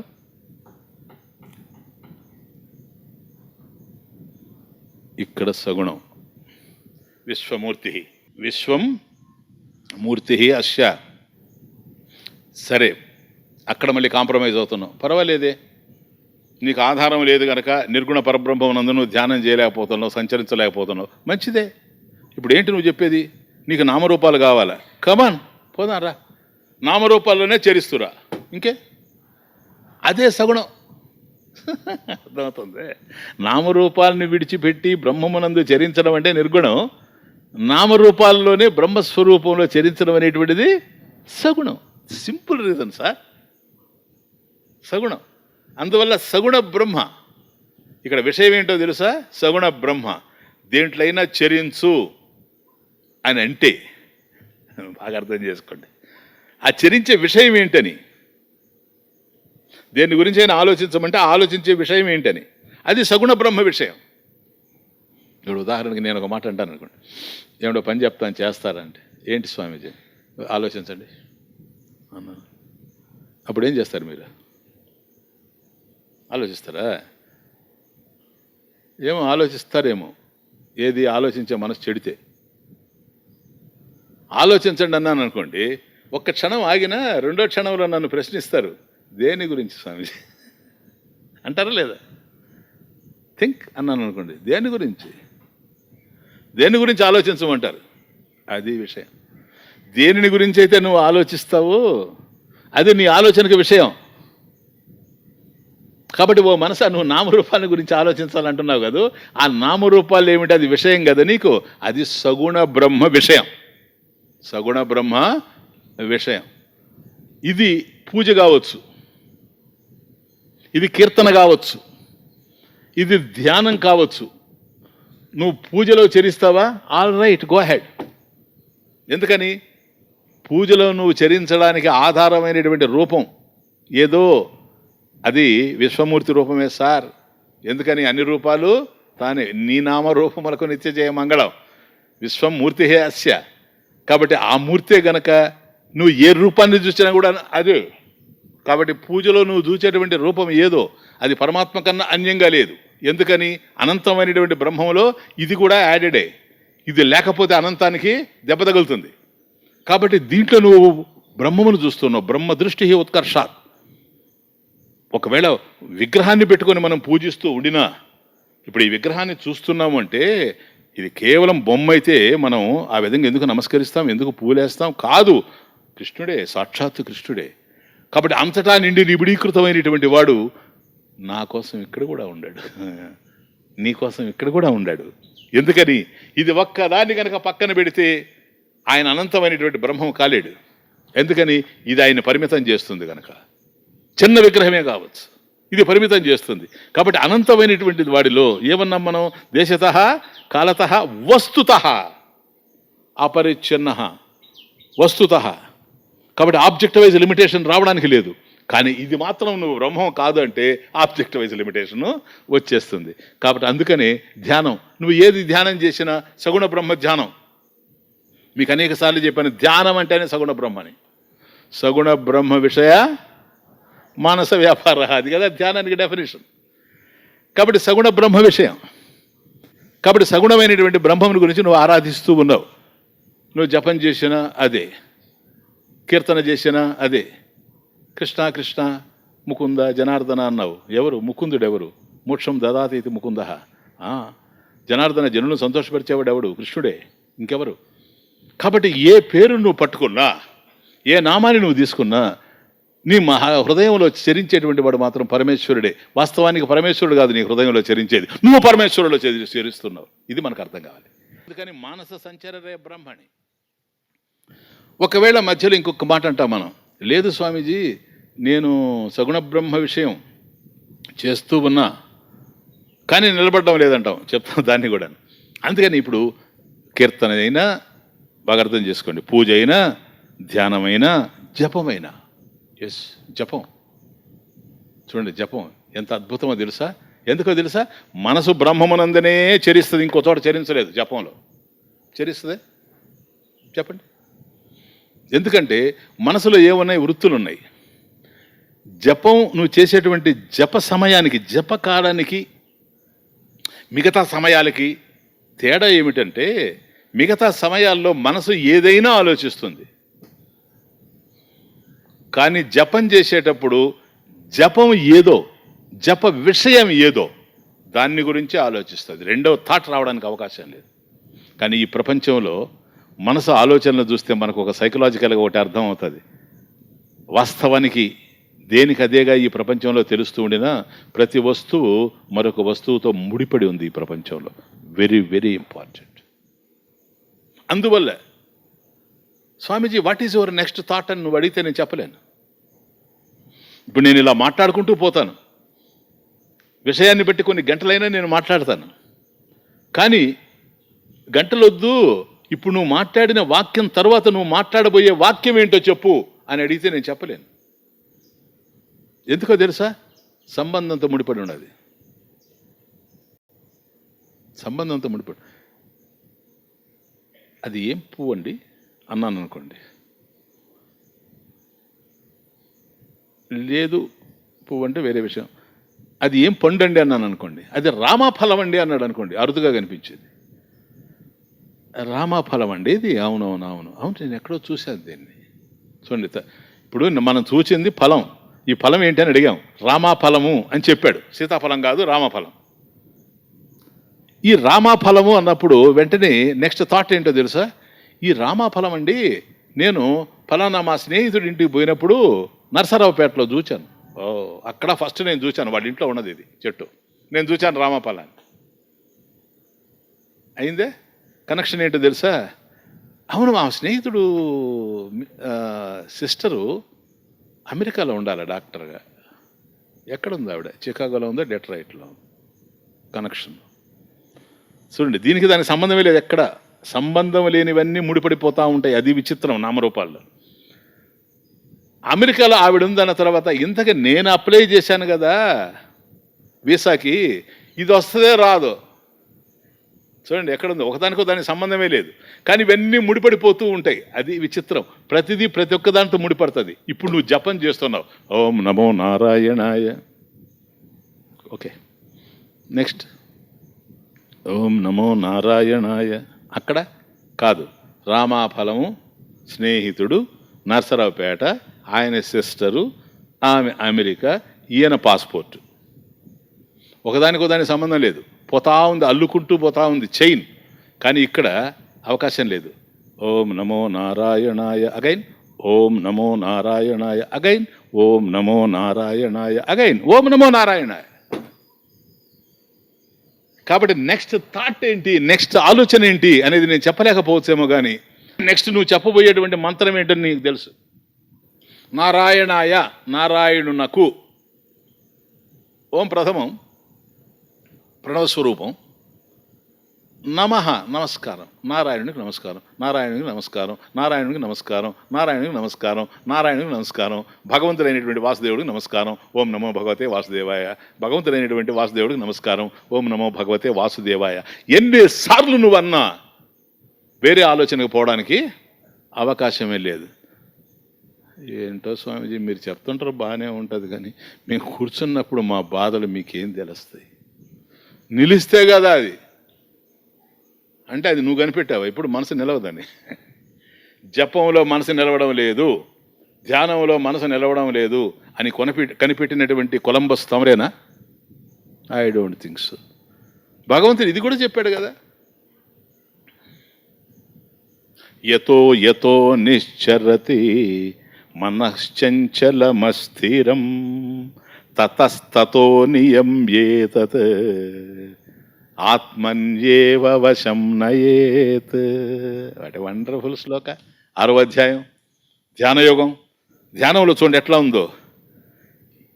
యతో యతో నిశ్చరతి మనః చంచలం అస్థిరం. మనసు ఏదైతే ఉందో చంచలం, అది ఎప్పుడు చలిస్తూనే ఉంటుంది సార్. మనసు చలించడం కాదు, చలించేదాన్నే మనసు అంటారు. అస్థిరం, స్థిరంగా ఒక చోట ఉండదు. కోతికి పెద్దన్న ఒక్క చోట ఉండదు. అస్థిరం చంచలం. అదే ఎందుకు అస్థిరం? ఒక కొమ్మ మీద నుంచి ఒక కొమ్మ మీదకి కోతి ఎగురుతూనే ఉంటుంది, అంటే స్థిరంగా ఉండదు అని అర్థం. అందుకని అస్థిరం. ఒకవేళ ఆ కోతిని ఒక కొమ్మ గట్టేయండి మీరు, అప్పుడు ఎగరలేదు కదా, స్థిరంగా ఉండాలి కదా. అప్పుడు ఏం చేస్తుంది తెలుసా? స్థిరంగా ఉంటుంది. ఇది చంచలం. అర్థమవుతుంది? నువ్వు కట్టేసినా సరే దాని చంచలత్వం పోదు. అది మనసు అంటే. అందువల్ల మనః చంచలం అస్థిరం. కాబట్టి స్థిరంగా ఉండదు, చలిస్తూనే ఉంటుంది. అది మనసు. మనః చంచలం అస్థిరం. యతో యతో నిశ్చరతి. అటువంటి మనసు యతః యస్మాత్ నిమిత్తాత్, దేని యొక్క కారణంగా అయినా సరే నిశ్చరతి, ఎక్కడ చరిస్తూ ఉంది? శబ్దాదేహే రూపాదేహే, ఈ నామరూపాల్లోనే చరుస్తూ ఉంది. బహిర్గచ్చతి, ఇంకేం లేదు నాయన. బహిహి గచ్చతి, బాహ్యంలో పోయి తిరుగుతూ ఉంది. దాన్ని ఏం చేయాలి? తతస్తతో నియం ఏతత్ ఆ మనసుని తతః తస్మాత్ నిమిత్తాత్ నియమ్య, శబ్దాదేహే నియమ్య, ఎక్కడికెక్కడికైతే పోతా ఉందో దాని నుంచి దాన్ని మరలించి ఆత్మని ఏవా, ఆత్మయందే వశం నయేత్, దాని యందే ఆధారపడి ఉండేటట్టుగా పెడుతూ పోవాలి. క్లియర్గా భగవంతుడు అర్జున. కాబట్టి అది చంచలము అస్థిరమని నువ్వు చెప్పాల్సిన అవసరం లేదు. అది చంచలము అస్థిరమని అందరికీ తెలుసు. ప్రత్యేకంగా ఈరోజు ఒక 6 గంట ధ్యానం చేస్తానని నువ్వు కనుక్కున్న సత్యం కాదది. అది కూడా ధ్యానంలో ఒక భాగం. ఏది తెలుసా? నువ్వు చేస్తూ ఉండడం, అది పోతూ ఉండడం. నువ్వు చేస్తూ ఉండడం, అది నిలబడకుండా ఉండడం. ఆ నిలబడకుండా ఉండేటువంటి మనసుని తిరిగి మళ్ళీ తీసుకొచ్చి పెట్టడం. ఇదంతా కూడాను ధ్యానంలో భాగమే. క్లియర్నా? ఇదంతా సగుణం. కాబట్టి సగుణం ఒక దశలో నీకు నిర్గుణానికి తీసుకొని పోతా. ఇవి చరణాలు, ఇంకేమీ లేదు. చరణాలంతా సగుణమే చరణాలు. నిర్గుణం మానస సంచరరే బ్రహ్మణి, అక్కడికే నిర్గుణం అయిపోయింది. కాబట్టి ఇక చరణాలు ఏవైతే వస్తున్నాయో ఇవంతా కూడాను సగుణానికి సంబంధించినటువంటి వ్యవహారం. కాబట్టి సగుణ బ్రహ్మ విషయ మానస వ్యాపార. సగుణం ఏదైతే ఉందో అది నిర్గుణ పరబ్రహ్మం కన్నా అన్యం కాదు కనుక దాని మీద నువ్వు ధ్యానం చేసినా కూడాను అక్కడికే వెళతావు. ఎందుకని జపం చేస్తూ ఉన్నావు. ఎవరికి సంబంధించిన జపం? భగవంతుడికి సంబంధించిన జపం. ఒకవేళ జపానికి మధ్య ఏముంది, కనెక్షన్ ఏమీ లేదు. ఓం నమో నారాయణాయ, అగైన్ ఓం నమో నారాయణాయ. Swamiji, in between there is silence. That silence is a నిర్గుణం. ఆ నిశ్శబ్దం ఏదైతే ఉందో అదే నిర్గుణం. ఇది రహస్యం. కాబట్టి మంత్రానికి మధ్య అది అంగనాం అంతరే మాధవ. ఒక గోపిక మధ్యలో శ్రీకృష్ణ పరమాత్మ. ఒక ఆలోచన మధ్యలో చైతన్యం.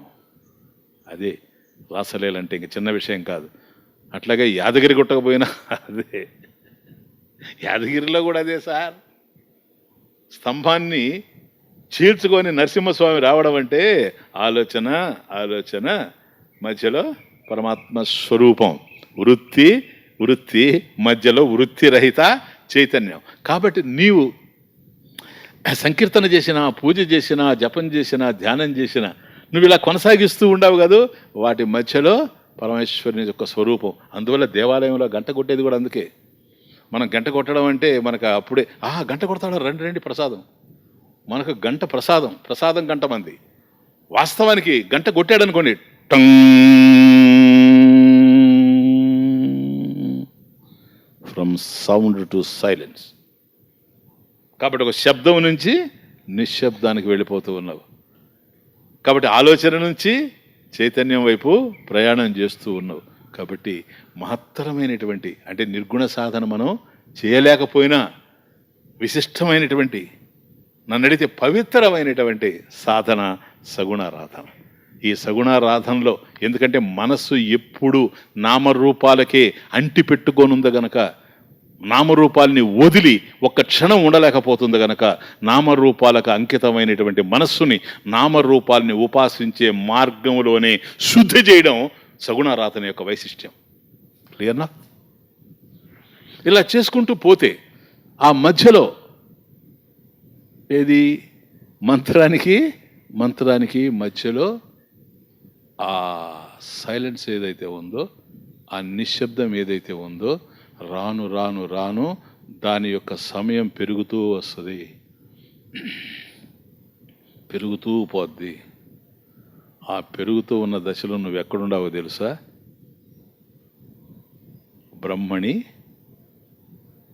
బ్రహ్మమునందే సంచరిస్తూ ఉన్నావు. ఏ బ్రహ్మము? నిర్గుణ బ్రహ్మము. కాబట్టి ఒక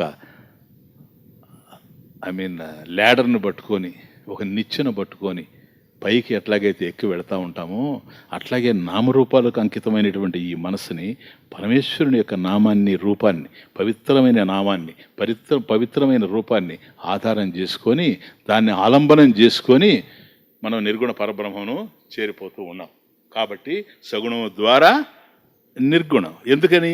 సగుణము నిర్గుణము రెండు భగవంతుని యొక్క స్వరూపాలే కానీ ఏది ఆయనకన్నా అన్యంగా లేదు. కారణం ఆయన అనంతం గనక. నెక్స్ట్, మదశిఖి పించాలంకృత చికురే, మదశిఖి పించాలంకృత చికురే, మదశిఖి పించ అలంకృత చికురే, మహనీయ కపోల విజితము కోరే, మానస సంచరరే, బ్రహ్మణి మానస సంచరరే, బ్రహ్మణి మానస సంచరరే.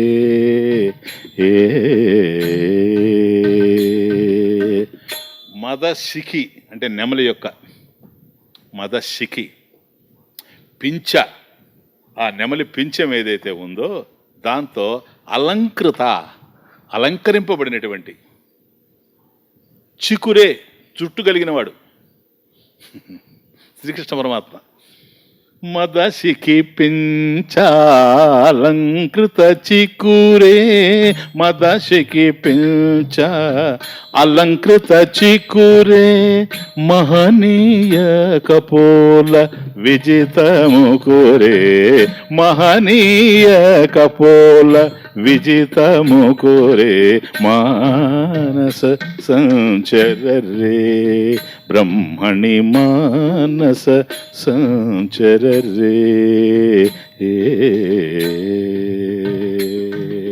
మదశికి పెంచి అలంకృత చీకరే. కాబట్టి నెమలి పింఛంతో అలంకరించబడినటువంటి జుట్టు కలిగిన వాడు. మహనీయ గొప్పదైనటువంటి కపోల. కపోల అంటే చెక్కిళ్ళు, చీక్స్. విజిత ముకురే. ముకురే అంటే అద్దం, దర్పణం. విజిత అంటే దాన్ని అధిగమించినటువంటి, దాన్ని జయించినటువంటి అని అర్థం. కాబట్టి అద్దం ఏ విధంగా అయితే ఉంటుందో, దర్పణ సౌందర్యం ఎట్లాగైతే ఉంటుందో, దానిని మించినటువంటి సౌందర్యం కలిగినటువంటి చెక్కిళ్ళు. కాబట్టి శ్రీకృష్ణ పరమాత్మ యొక్క చెక్కిళ్ళు చూస్తే ఎట్లా ఉండాలంటే, దువ్వెన కనుక మన చేతిలో ఉంటే ఆయన ముఖం చూసి దూకోవచ్చు, అంత అద్దంలాగా ఉండాయని. అంతే, కరెక్టే. ఎందుకని అద్దం చూసి ముఖాన్ని ఎట్లాగైతే సరి చేసుకుంటామో, కురువులను ఎట్లాగైతే సరి చేసుకుంటామో, భగవంతుని చూసి బ్రతుకుని సరి చేసుకోవాలి. ఇంకంతకన్నా మార్గం ఏముంది చెప్పండి, ఇంకంతకన్నా. కాబట్టి ఆ విధంగా ఉండాయని. కాబట్టి ఇక్కడ ఈ చరణంలో, మొదటి చరణంలో 2 తెలుస్తూ ఉన్నాయి. ఒకటి, నెమలి పింఛాన్ని ధరించి ఉండడం. అర్థమవుతుంది. ఎక్కడ పెట్టుకున్నాడో తెలుసా? తలలో. నెమలంటే కామజయానికి చిహ్నం. ఇంతమంది మీకు చెప్పున్నాను అనేక సార్లు ఎట్లాగో. కాబట్టి కామజయానికి చిహ్నం. ఈ కామం అనేటువంటిది ఎక్కడ ఉంటుంది? తలలో ఉంటుంది. తలలో ఉంటుంది. కాబట్టి ఆ జుట్టు మీద ఈ నెమలి పింఛం పెట్టుకోవడంలో 16,008 మంది గోపికల మధ్య తిరుగుతూ ఉండిన తాను ఎట్లా కామాన్ని జయించినటువంటి అస్ఖలిత బ్రహ్మచారో శ్రీకృష్ణ పరమాత్మ, అది గోచరిస్తూ ఉంది. మదశికి లంకృత చికురి మహనీయ కపోల విజితము కోరే మానస సంచరరే బ్రహ్మణి మానస సంచరరే బ్రహ్మణి మానస సంచరరే.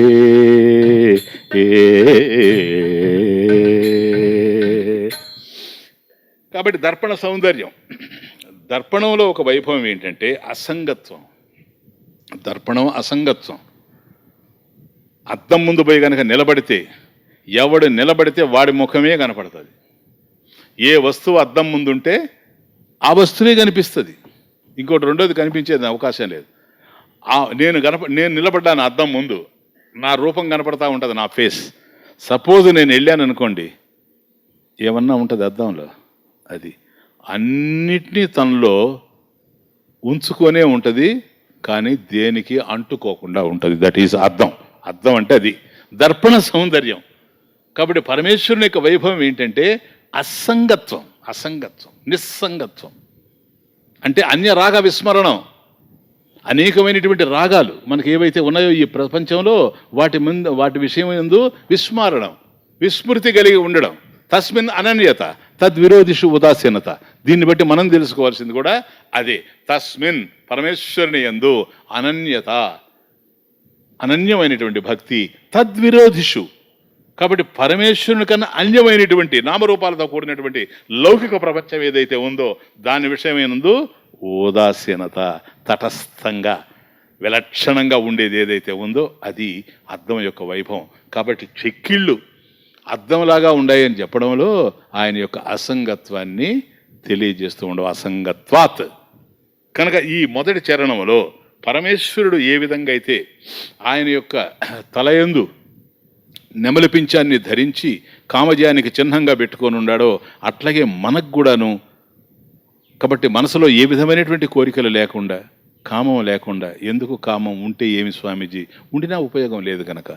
ఏవి పొందినా నామరూపాలకు సంబంధించిన వాటిని మనం పొందుతాం, అవి రేపు పోగొట్టుకొని అశాంతికి గురి అవుతాం. కనుక శాంతిగా ఉండాలి, ప్రశాంతంగా జీవితాన్ని కొనసాగించాలి, మన నిమ్మళంగా ఉండాలి అని అనుకున్నప్పుడు మాత్రం ఇవి కుదరదు. గనక దాన్ని చూచి కామజయాన్ని, ఎందుకని యతో నిశ్చరతి మనః చంచలం అస్థిరం, అలా చంచలంగా అస్థిరంగా ఉండేటువంటి మనసును నియమించుకోవాలంటే ఎందుకు పోతా ఉంది మనసు అంటే వేటి మీదనో కామం ఉంది కనుక పోతా ఉంది. అది కామజయం. తరువాత దేనికి అంటుకోకుండా ఉండడం, అన్నిట్లో ఉండడమే దేనికి అంటుకోకుండా ఉండడం. నీళ్లల్లో ఉండినప్పటికి కూడాను పడవ ఎట్లాగైతే తేలిపోతూ ఉందో నీళ్లు తనలో లేకపోవడం వల్ల ఈ ప్రపంచంలో మనం ఉండినప్పటికి కూడాను ప్రపంచం మనలో లేకుండా చూసుకుంటూ ఉండాలి. దోమలున్న చోటే దోమతెర ఉండాలి, కానీ దోమతెరలోకి దోమలు ఎంటర్ కాకూడదు. ఒక్క దోమ ఎంటర్ అయితే చాలు, ఇంకా తెల్లవాళ్ళు నిద్ర ఉండదు, వైకుంఠ ఏకాదశి. కాబట్టి దోమలు ఉండేటోట దోమతెర ఉండాలి. ఎక్కడైతే ఈ నామరూపాలతో కూడిన ప్రపంచం ఉందో అక్కడే మనం ఉండాలి. కానీ అవి మాత్రం దోమలు ఎట్లాగైతే దోమతెరలోకి రాకూడదో ఇవి కూడాను మన హృదయంలో స్థిరంగా ఉండకుండా మనం చూసుకుంటూ ఉండాలి. అది మొదటి చరణం. మదశికి పించాలంకృత చికురే మహనీయ కపోల విజితము కోరే మానస సంచరరే బ్రహ్మణి మానస సంచరరే.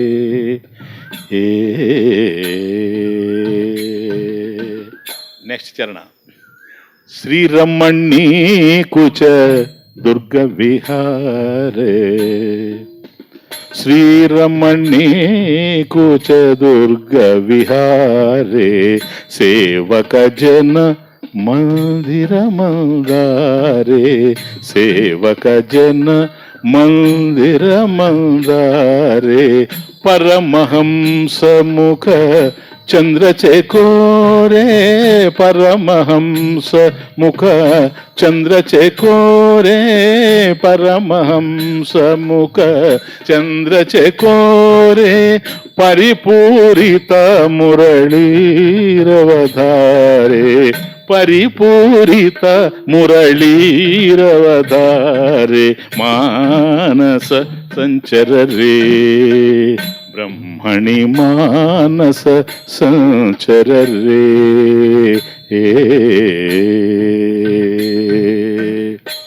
శ్రీరమణి కుచదుర్గ విహారే. కుచదుర్గ అంటే హృదయం, సరేనా? శ్రీరమణి అంటే లక్ష్మీదేవి యొక్క హృదయంలో విహరించేటువంటి వాడు. ఫస్ట్ లైన్ శ్రీరమణి కుచ దుర్గ విహారే. అంతేనా స్వామి? ఆయన ఏదో ఆయన సతీమణి ఆమె హృదయంలోనే విహరిస్తూ ఉండడం. శ్రీరమణి కూచ దుర్గ విహారే సేవక జన భక్తజన సేవక జన మందిర మందారే సేవక జన మందిర మందారే శ్రీరమణి కూచ దుర్గ విహారే సేవక జన మందిర మందారే. సేవక జనులు అంటే భగవంతుడిని సేవిస్తూ ఉండేటువంటి వాళ్ళు.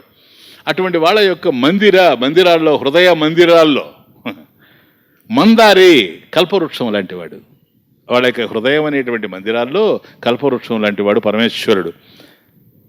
ఆ 2 లైన్స్ చూడండి. శ్రీరమణి కుచ దుర్గ విహారే. కాబట్టి లక్ష్మీదేవి యొక్క హృదయంలో విహరించేటువంటి వాడు. ఎందుకనండి? Ask you will be given, knock the door will be open. ఇది అడిగితే కానీ అమ్మైనా పెట్టదు, అప్పైనా పుట్టదు, సరేనా? కాబట్టి భగవంతుడు ఇది పెద్ద సబ్జెక్ట్. ఇది యమయవయేశ్వరునితే తేన లభ్య అంటే భగవంతుని మనం ఎన్నుకోవాలన్నా భగవంతుడు మనల్ని ఎన్నుకుంటాడా అని. విశిష్టాద్వైతం వాళ్ళైతే నువ్వేందా భగవంతుని ఎన్నుకునేది, ఆయన నిన్ను ఎన్నుకుంటే కానీ నువ్వు ఆయన దగ్గరకు పోలేవని. అద్వైతం యాక్సెప్ట్ చేయదు దాన్ని. ఎందుకని? ఆయన నిన్ను గనక ఎన్నుకున్నాడంటే నీ కసినైపోతాడు సార్ ఆయన, దేవుడు కాదు. అంటే నీ మీద ప్రత్యేకమైనటువంటి ప్రేమ ఉంటే కానీ నిన్ను ఎన్నుకోవడానికి అవకాశం లేదు. ఈ రాగద్వేషాలు భగవంతుడికి కూడా ఉంటే మనలాంటి వాడు అయిపోతాడు. Please think. కాబట్టి నీవు ఆయన వైపు తిరిగితే, పొయ్యికి దగ్గరగా నువ్వు వెళ్ళి కూర్చుంటే నీకు ఎట్లాగైతే వేడి తగులుతూ ఉందో నువ్వు భగవంతుడిని ఎన్నుకోవాలి. కాబట్టి క్షీరసాగరాన్ని మదించినప్పుడు దేవతలు దానవులు అంతా కలిసి అందరూ కలిసి క్షీరసాగరాన్ని మదించినప్పుడు మొదట హలాహలం పుట్టి అన్నీ వచ్చాయి అనుకోండి. హలాహలం పాపం శివుడు తీసుకున్నాడు, అదంతా అయిపోయింది. లక్ష్మీదేవి వచ్చింది. లక్ష్మీదేవిని ఎవరు కాదంటారు? అదే గనక హలాహలం పుట్టినప్పుడు నాయన ఎవరు తాగుతారంటే ఒక్కడు ముందుకు రాలేదు. అందరు కలిసి శివుడు గొప్పవాడు, ఆయనే తాగుతాడులే. ఇది గురువులకి భగవంతుడికి లభ్యమయ్యేది భక్తుల దగ్గర. వాళ్ళకి కనుక సుఖం వచ్చిందే వాళ్ళదే, కష్టం వచ్చిందే ఆయనదే. కాబట్టి శివుడు తాగుతాడంటే పాపం తాగాడు, నీలకంఠుడు అయిపోయాడు, అది వేరే విషయం. లక్ష్మీదేవి వచ్చినప్పుడు అందరూ వచ్చేసారు, వరుసగా నిలబడ్డారు, మాకు కావాలి మాకు కావాలి మాకు కావాలని. రాక్షసులు అంటున్నారు మాకు కావాలని. ఋషులు వాళ్ళకేం కర్మ పట్టిందో వాళ్ళు కూడా అడుగుతూ కూర్చున్నారు. ఇది ఉంది క్షీరసాగర మదనంలో. ఋషులు కూడా ఎటపోయిందో ఆ ఋషిత్వం. లక్ష్మీదేవి ముందు ఋషులు కూడా పనికిరారు. So powerful is income tax. అర్థమవుతుంది. ఏం చేస్తాం? దేవతలు మాకే కావాలంటారు, దానవులు మాకే కావాలంటారు. చూడండి, రాక్షసులు మాకే కావాలంటున్నారు, ఋషులు కూడా మాకే కావాలనుకుంటున్నారు. ఏం చేయాలన్నా అర్థం కాలేదు. అప్పుడు ఆలోచించి బృహస్పతి అన్నాడు, ఎందుకు వచ్చిన కర్మయ్య, మనకేమన్నా మాలలు తక్కువ, ఈ మాల తీసుకెళ్ళి ఆవిడ చేతిలో ఇవ్వండి. ఇస్తే ఆవిడ తీసుకెళ్ళి ఎవరు మెడలో వేస్తే వాళ్ళకి సంబంధించిన ఆవిడ. ఇదొక రకంగా స్వయంవరం. అర్థం కదా? స్వయంవరం. ఫస్ట్ స్వయంవరం అక్కడ స్టార్ట్ అయింది. క్షీరసాగర మదనంలో ఫస్ట్ స్వయంవరం స్టార్ట్ అయింది. కలియుగం వచ్చేటప్పుడు ఇప్పుడు స్వయంవరం పోయింది. స్వయంవరానికి అర్థం మారింది. ఎందుకంటే మేము ఎన్నుకున్న వాళ్ళనే పెళ్లి చేసుకుంటాం, దాని పేరు స్వయంవరం. ఓకే, ఆమెకి ఇచ్చారు, ఆమె పట్టుకున్నది, ఒక్కొక్కరి దగ్గరకు వస్తుంది, చూసింది, రాక్షసులను చూసింది. అరే వీళ్ళంతా కూడా తమగుణంతో ఉండేటువంటి వాళ్ళు, వీళ్ళని కట్టుకుంటే సుఖపడలేము మనం అని చెప్పేసి ఇంక కొద్ది అటు దూరంగా పోయింది. ఆ తర్వాత ఋషులు కూర్చొని ఉన్నారు సర్దుకుంటా. ఆవిడ అనుకున్నది, వీళ్ళు మంచోళ్లే కానీ ఋషులు, వీళ్ళ కోపం ఎక్కువ. చక్కగా ఉపన్యాసం చెప్తున్నప్పుడు కూడా ఒక్కడి మధ్యలో నడిస్తే తట్టుకోలేరు. వీళ్ళకి వచ్చిన పెద్ద ప్రాబ్లం ఇది. అందువల్ల ఈ కోపిస్టోడితో ఎక్కడ సుఖపడలేము. అర్థమైంది అని ఇంకా కాస్త ముందు పోయింది. కాబట్టి రాక్షసులతో సుఖపడలేము. భర్త కనుక రాక్షసులు అయితే సుఖపడే ప్రశ్నే లేదు. భర్త కోపిస్ట్ అయ్యాడు అనుకోండి, వాడు ఎప్పుడు కోప్పడతాడు? నో రీజన్ అవసరమే లేదు, నిర్హేతుకంగా కోప్పడగలడు. వాడి దగ్గర సుఖపడడం కష్టం అని చెప్పేసి దాటిపోయి ఇలా చూస్తూ పోతూ ఉంటే దేవతలను చూచింది. బాబా వీళ్ళు కామోద్రేకాలతో ఉండేటువంటి వాళ్ళు. చూచాం కదా ఇంద్రుడిని, అహల్య శాప విమోచనం, ఇదంతా కూడా మనకు తెలుసు కదా. కోడై కూయడం, కొంప ముంచుకోవడం, ఇవన్నీ చూసాం కదా. కాబట్టి ఇదే కర్మ మళ్ళీ ఎందుకు వచ్చిన కర్మ? వీళ్ళు కామాన్ని జయించలేరు, వీడికి 24 గంటలు ఇదే తప్ప ఇంకో లాభం చేసా. వీడు కూడా ఇంకొద్ది దూరం పోతే శివుడు కూర్చొని ఉన్నాడు. ఇజ్జుడు తమాషా. పాపం అందరూ కూర్చోండారు కదా. అప్పుడు శివుడు వచ్చేసింది ఛాన్స్. శివుడు ఆమె దగ్గరకు రాగానే కళ్ళు మూసాడట. అంటే అనుకుంటున్నాడు, ఈవిడ సౌందర్యం ముందు ఎవరూ తట్టుకోలేరు, సౌందర్య సార సర్వస్వం లక్ష్మీదేవి అంటే కదా. అందుకని కదా అందరిని అట్రాక్ట్ చేస్తుంది. వీళ్ళు వాళ్ళనే ప్రశ్నే లేదు, డబ్బు చూపిస్తే చాలు పోతా ఉంటారు వెనక. కాబట్టి సాధువు అయినా కూడా, సన్యాసి కూడా. కాబట్టి ఈవిడ అందంగా ఉందే, ఈవిడిది ఆకర్షణ లేక నా కృష్ణుడు ఆకర్షణీయంగా ఉంటాడు. నా కృష్ణుడిది సౌందర్యమా, లక్ష్మీదేవిది సౌందర్యం అని కళ్ళు మూశాడట. శ్రీరామ రామ రామేతి రమే రామే మనోరమే సహస్రనామ తత్తుల్యం రామనామ వరానని శివుడు అనుకుంటాడట. ఇదొక అందమా, నా రాముడు ముందు ఇదొక అందమా అని కళ్ళు మూసుకుని. అమ్మవారు అనుకున్నారట, లక్ష్మీదేవి భార్య దగ్గరకు రాగానే కళ్ళు మూసుకొని పడుకునేవాడిని. కట్టుకొని ఏమి సుఖపడాలి చెప్పండి. దగ్గరికి వస్తే రాగానే ఇతను కూడా వద్దు అని పోతే అక్కడికి అయిపోయింది. క్యూ ఓవర్, క్యూ అయిపోయింది, బుకింగ్ క్లోజ్. అప్పుడు అలాగే పోతూ ఉందట. అందరూ చూస్తూ ఉండారు, ఏంటి పోతా ఉంది, ఎక్కడికి పోతా ఉంది, అందరూ అయిపోయినారు అని. నేరుగా పోతే పాల సముద్రంలోకి. శాంతాకారం భుజగశయనం పద్మనాభం సురేశం విశ్వాధారం గగన సదృశం మేఘవర్ణం శుభాంగం. అదిగో పడుకోండి.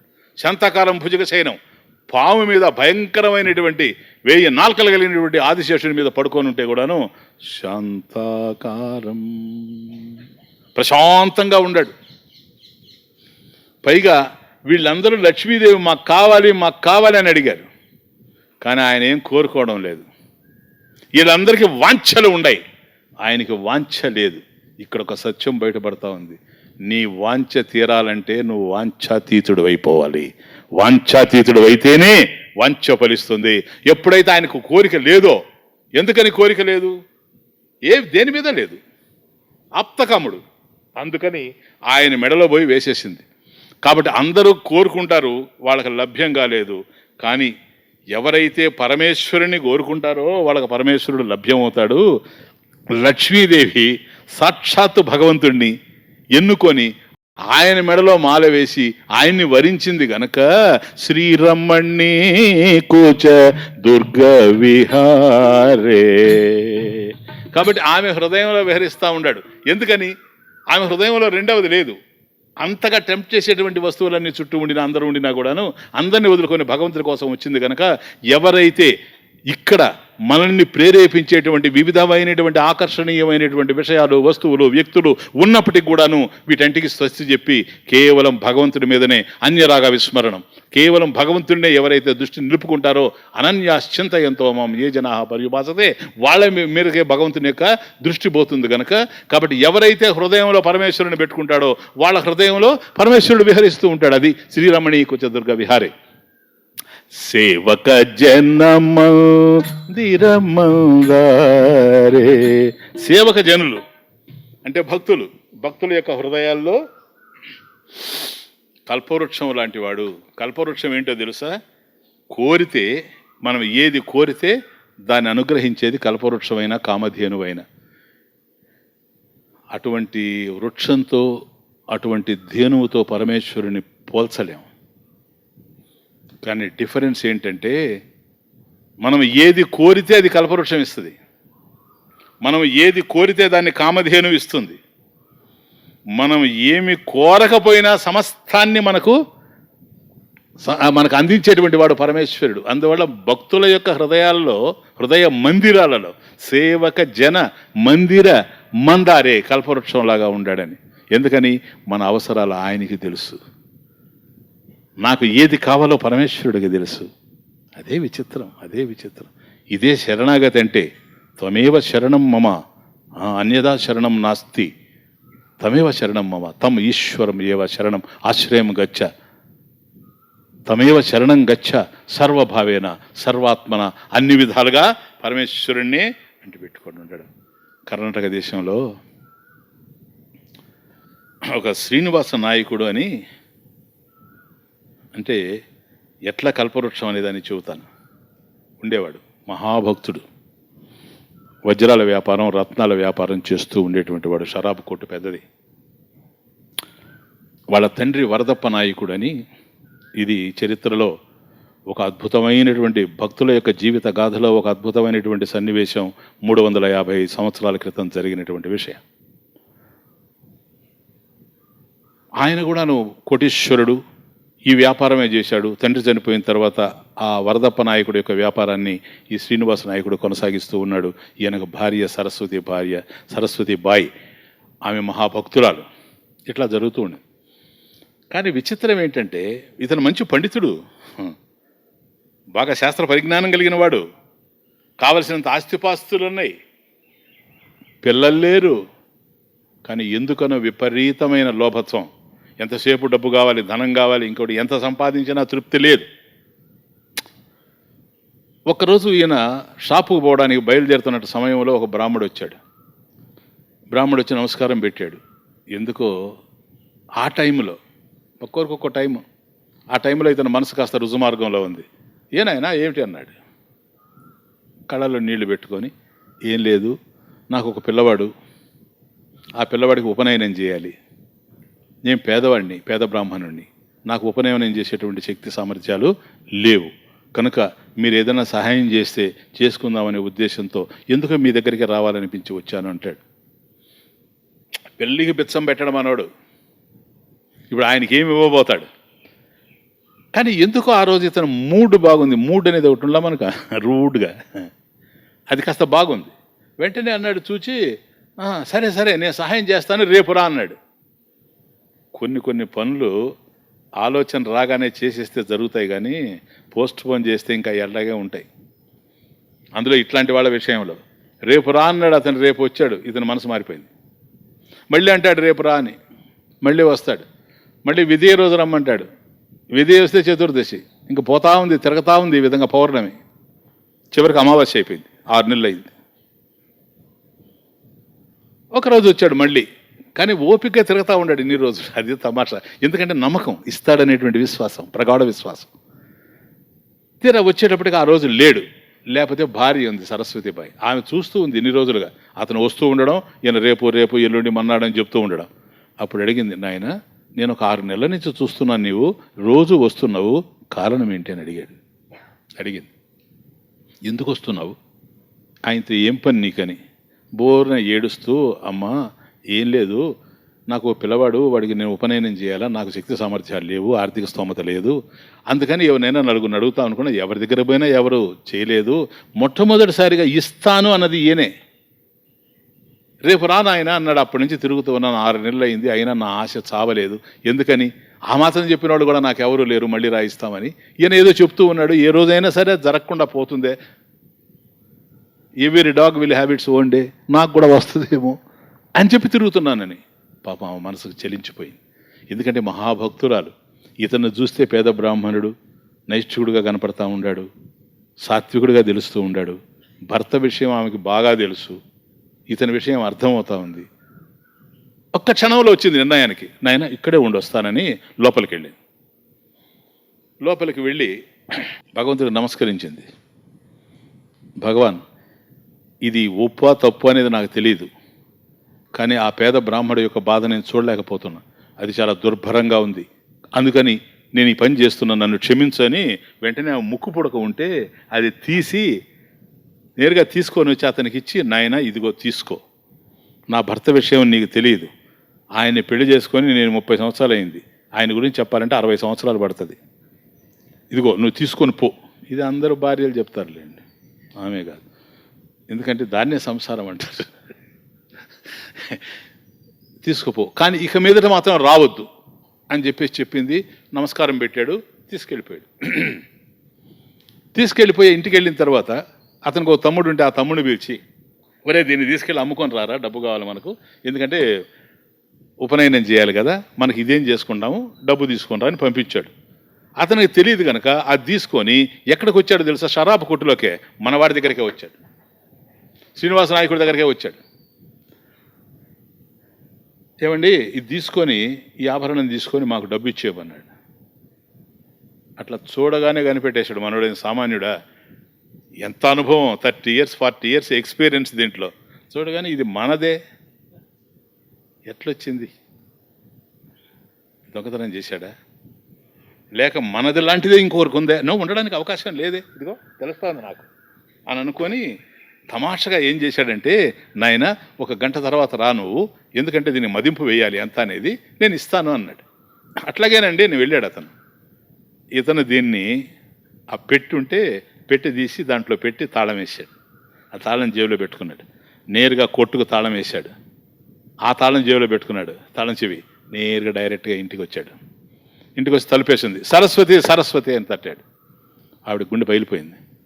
ఏందిరా ఇప్పుడే కదా ఇచ్చాను, మధ్యాహ్నం 2:30 3 కానీ రాడు, పేదోడైతే 12:30కి తిండి తింటాడు, రిక్షావాడైనా సరే మధ్యలో రిక్షా ఆపి అన్నం తింటాడు, డబ్బు ఉండిందంటే పెరిగే కొద్దీ 4 గంటలకు పోతుంది తిండి, 6 గంటలకు పోతుంది, లేకపోతే అసలే లేకుండా పోద్ది, ఆ తర్వాత లేకుండా పోద్ది. ఇది వ్యవహారం.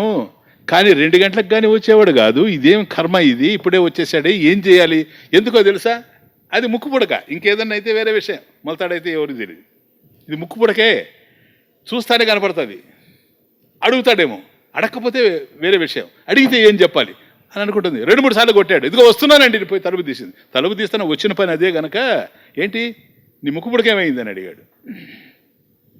ఏం లేదండి, సమయానికి చెప్పేసింది. పాపం అబద్ధమైన, స్నానం చేయడానికి పోతూ ఉన్నాను, అందుకని తీసి పూజా గదిలో పెట్టాను, స్నానం చేసి వచ్చి పెట్టుకుందామని, అంతేనండి ఇంకేం లేదు అని.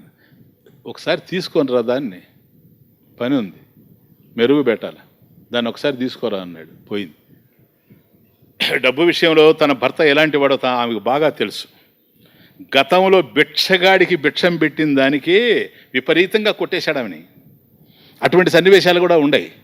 ఈరోజు ఇంత విలువైనటువంటి ఆభరణం పోతే భర్త చంపేస్తాడు అంతే అనుకుంటుంది. కాబట్టి ఆయన చేతిలో చచ్చిపోయి ఆయన్ని ఒక హంతకుడుగా తయారు చేయడం కన్నా, నేను చేసిన తప్పు కనుక భర్తకు తెలియకుండా ఈ పని చేశాను కనుక నేనే చచ్చిపోతానని అనుకొని విషం కలుపుకున్నది.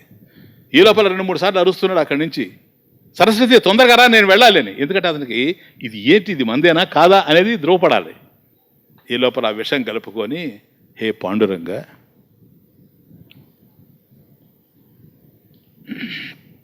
ఆత్మహత్య మహాపాతకం అని నాకు తెలుసు. ఈ సమయంలో నేను ఇంతకన్నా చేయగలిగింది ఏమీ లేదు. అనివార్యమైనటువంటి పరిస్థితుల్లో ఈ పని చేస్తున్నా. నన్ను మనస్ఫూర్తిగా క్షమించు.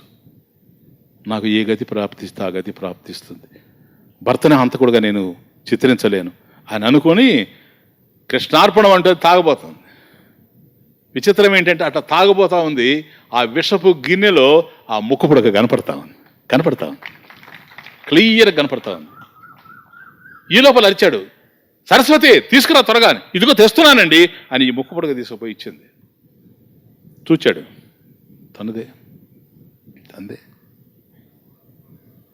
మరి రెండోది కూడా ఇట్లాంటిది ఉందే, లేకపోతే అక్కడ పెట్టాను కదా, తాళం వేశాను కదా, మళ్ళీ ఇదేంటి అని అక్కడి నుంచి తొందరగా పరుగులు ఎత్తుకుంటూ కొట్టు దగ్గరకు వచ్చాడు. కొట్టు దగ్గరకు వస్తే కొట్టుకు వేసిన తాళం వేసినట్టే ఉంది. ఆ తాళం తీశాడు, లోపలికి వెళ్ళాడు. ఏ పెట్టెలో అయితే పెట్టాడో ఆ పెట్టికి తాళం వేశాడు కదా, అది కూడా వేసినట్టే ఉంది. దాన్ని కూడా తీశాడు. తీరా తీస్తే లోపల ముక్కు పుడకలేదు.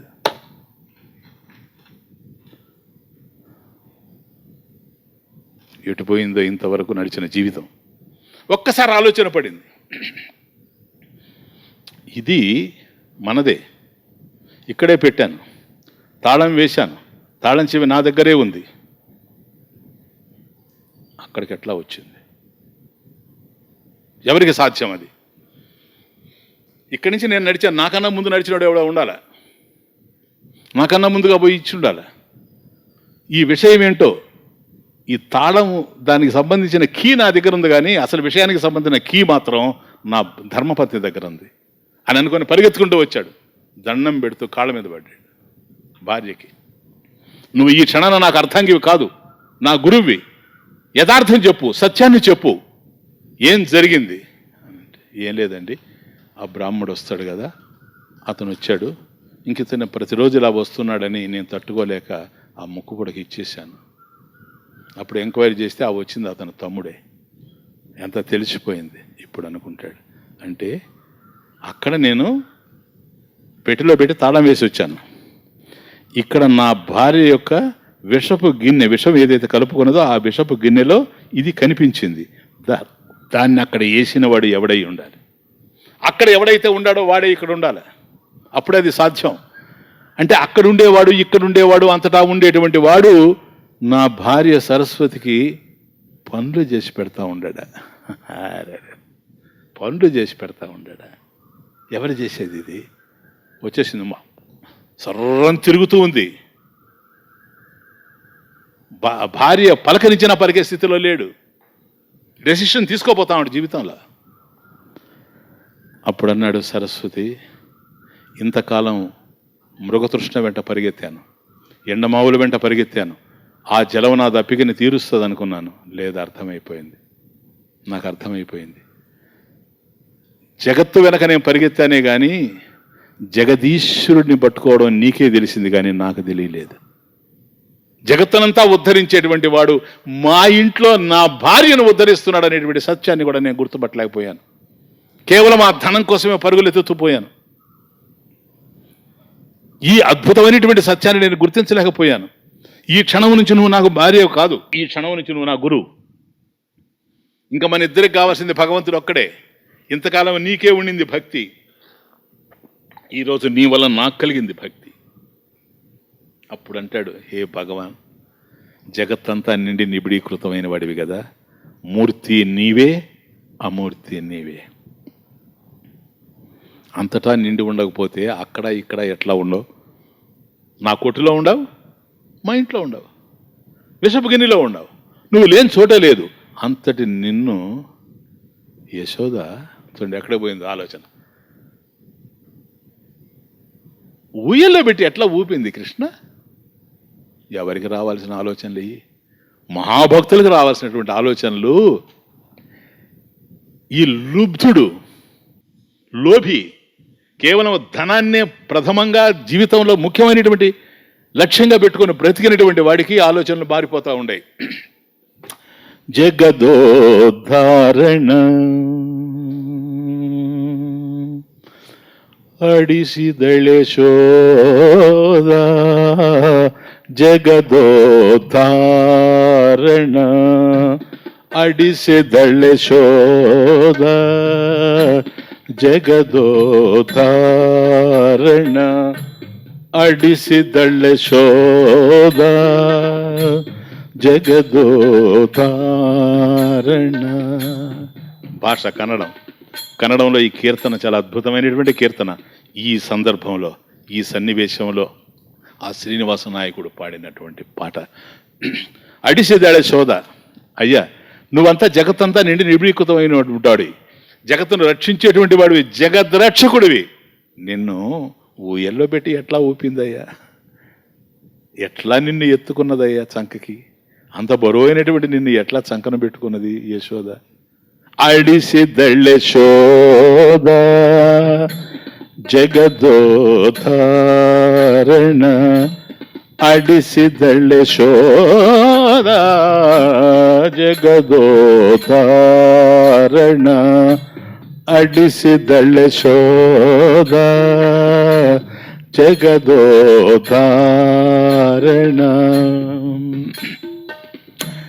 ಜಗದೋದ್ಧಾರಣ ಮಗನೆಂದು ತಿಳಿಯುತ್ತ, ಜಗದೋದ್ಧಾರಣ ಮಗನೆಂದು ತಿಳಿಯುತ್ತ, ಅಗಣಿತ ಗುಣಗಣ ಒಡಿಸಿದಳ್ಳೆ ಶೋಧ, ಅಗಣಿತ ಗುಣಗಣ ಒಡಿಸಿದಳ್ಳೆ ಶೋಧ, ಜಗದೋದ್ಧಾರಣ.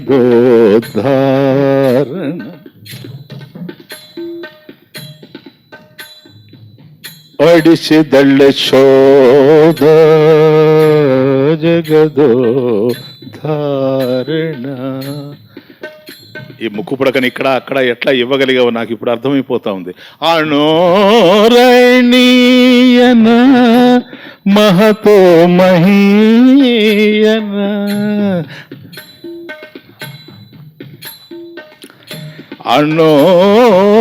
అణోరణీయన మహతో మహీయన, ಅಪ್ರಮೇಯನ ಅಡಿಸಿದಳ್ಳೆ ಶೋಧ, ಅಪ್ರಮೇಯನ ಅಡಿಸಿದಳ್ಳೆ ಶೋಧ, ಜಗದೋದ್ಧಾರಣ ಅಡಿಸಿದಳ್ಳೆ ಶೋಧ, ಜಗದೋದ್ಧಾರಣ.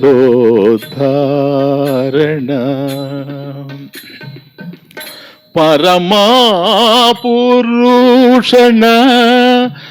ಪರವಾಸುದೇವನ, ಪರಮ ಪುರುಷಣ ಪರವಾಸುದೇವನ,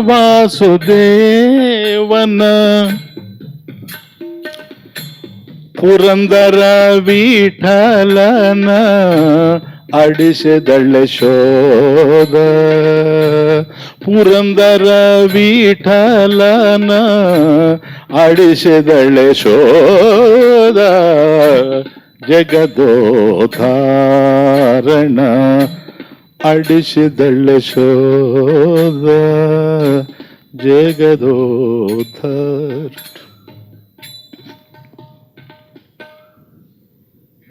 అణువులో మహత్తులో సర్వత్రా నిండి నిబిడీకృతమైనటువంటి పరమేశ్వరుడు ఆశ్రితులైనటువంటి భక్తుల్ని ఆదుకోవడానికి, ఉద్ధరించడానికి నిరంతరం సంసిద్ధుడై ఉంటే కూడాను కేవలం నశించేటువంటి నామరూపాత్మకమైనటువంటి ఈ ప్రపంచంలో క్షణికమైనటువంటి ఈ భోగాల కోసం బ్రతుకునంత అన్యాయం చేసుకున్నాను కదా అని పాడుతూ తంబుర చేత పట్టుకొని ఆ క్షణమే ఉన్న ఆస్తినంతా పేదలకి, బ్రాహ్మణులకి, సాధువులకి అందరికీ పంచిపెట్టేసి ఆమెను తీసుకొని సరస్వతిగా చాలు, నా జీవితం తృప్తి చెందిపోయింది అని అక్కడి నుంచి బయలుదేరి పాడుకుంటూ కేవలం ఆయనకలా ఆశువులగా దొరిలేయి అనేకమైనటువంటి వేలాది కృతులు రచించాడు. అంటే కృతుల విషయంలో మనకు కృతి అనగానే త్యాగరాజస్వామి జ్ఞాపకం వస్తాడు. అటువంటి త్యాగరాజస్వామికి కూడా గురువు లాంటి వాడు ఇప్పుడు నేను చెప్పే శ్రీనివాస నాయకుడు. ఆ శ్రీనివాస నాయకుడు ఎవరో కాదు,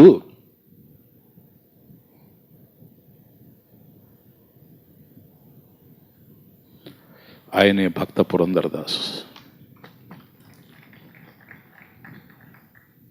ಪುರಂದರ ವಿಠಲನ ಆಡಿಸೆದಳ್ಳ ಶೋಧ ಜಗದೋದ್ಧಾರಣ ಆಡಿಸೆದಳ್ಳ ಶೋಧ జగదోతారణ.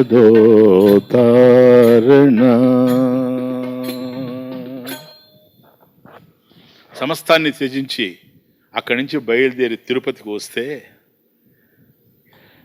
వెంకటేశ్వర స్వామిని దర్శనం చేసుకోవాలనే ఉద్దేశంతో వస్తే తీరా గర్భగుడికి వచ్చినప్పుడు, అంతకుముందు ఎన్నిసార్లు జరిగాయో ఎవరెవరు వచ్చినప్పుడు జరిగాయో నాకు తెలియదు, కానీ చరిత్ర నిరూపించినటువంటి నగ్న సత్యం ఒక అద్భుతమైన సంఘటన ఏంటంటే, పురందరదాసు సరస్వతీబాయి ఇద్దరు కలిసి వచ్చి బాలాజీ ముందు నిలబడితే కళ్ళు ఓపెన్ చేసి చూశాడట వెంకటేశ్వర స్వామి. నేను అనేక ఉపన్యాసాల్లో చెప్తూ ఉంటా, పరమేశ్వరుడికి నామాలు ఎందుకు అంటే అలాంటి వాళ్ళు వచ్చినప్పుడు చూస్తాడేమో. అక్కడ వెంకటేశ్వర స్వామి దర్శనమైన తరువాత పండరీపురం వచ్చాడు. పండరీపురం వచ్చినప్పుడు పాండురంగడి యొక్క దర్శనమైంది. కొన్ని లక్షలు రాశాడని చెప్తారు, కానీ కొన్ని వేలు కీర్తనలు మనకు అవైలబుల్గా ఉన్నాయి, పురందరదాస్ కీర్తనలు.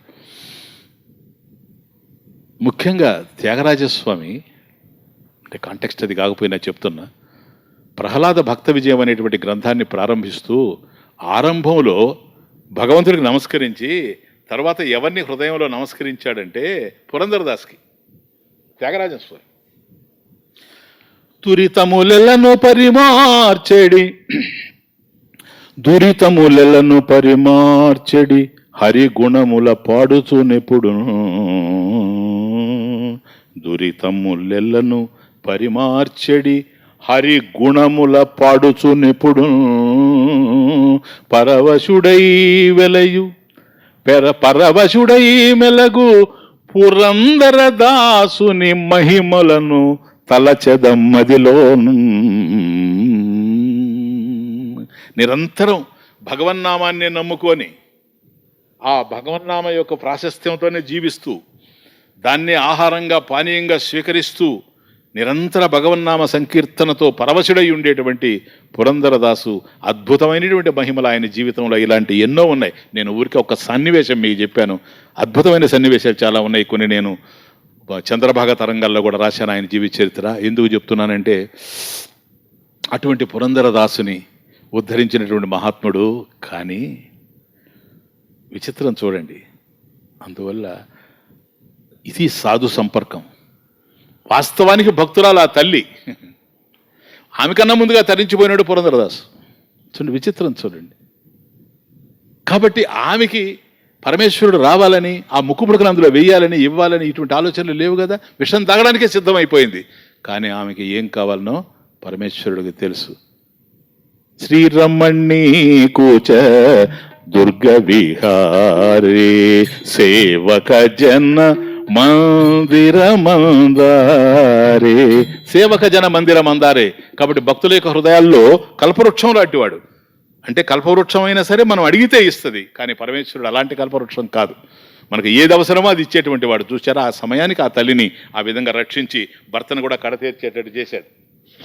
పరమహంసముఖ చంద్రచేకోరే పరమహంసముఖ చంద్రచేకోరే పరిపూరిత మురళీరవధారే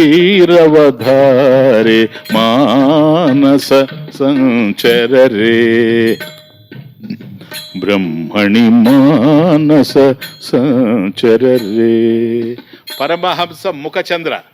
కాబట్టి పరమహంసలు భక్తులు ఎవరైతే ఉన్నాయో పరమ భాగవతోత్తములు వాళ్ళ యొక్క ముఖం అనేటువంటి చంద్రుడి కోసం, ఎందుకంటే చంద్రుని వెన్నెల కోసం చకోరం తప్పిస్తూ ఉంటుంది. కానీ భక్తుల యొక్క ముఖచంద్రుణ్ణి చూడడానికి పరమేశ్వరుని యొక్క నేత్రాలు చకోరాల్లాగా ఎదురు చూస్తూ ఉన్నాయంట. ఏమి వాట్ ఏ వండర్ఫుల్ డిస్క్రిప్షన్.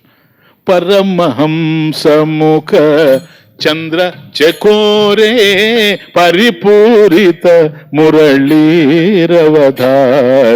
మానస సంచరరే. పరిపూరిత మురళీరవధారే. కాబట్టి మురళి వేణువుని ఎప్పుడు ఊదుతూ వేణుగోపాలుడు అయ్యాడు ఆయన. ఎందుకు వేణువునే ఆయన ప్రత్యేకించి ఎన్నుకున్నాడు ఇన్ని ఇన్స్ట్రుమెంట్స్ ఉండగా అని అంటే దాంట్లో ఏమీ లేకపోవడమే కారణం. ఎప్పుడైతే మురళిలో లోపలంతా ఖాళీగా ఉందో, ఎంటీ దై self I shall fill the, నువ్వు ఖాళీ అయిపో, నిన్ను నేను నింపేస్తాను. నేను నాది అనేటువంటి అహంకార మమకారాల్ని ఎవరైతే హృదయాల్లో దూరం చేసుకుంటారో వాళ్ళని భగవంతుడు నింపేస్తాడు. కనుక ఆ మురళి రవాన్ని చూచి మనం నేర్చుకోవాలి. మననే ఒక 2 days బ్యాక్ రేపు రాబోయేటువంటి గురు పూర్ణిమకి చైతన్యగానం 20వ సీడీని రిలీజ్ చేస్తామని అభిప్రాయపడి పాటలు రాస్తూ ఉంటే మొన్ననే ఒక సాంగ్ రాశాను.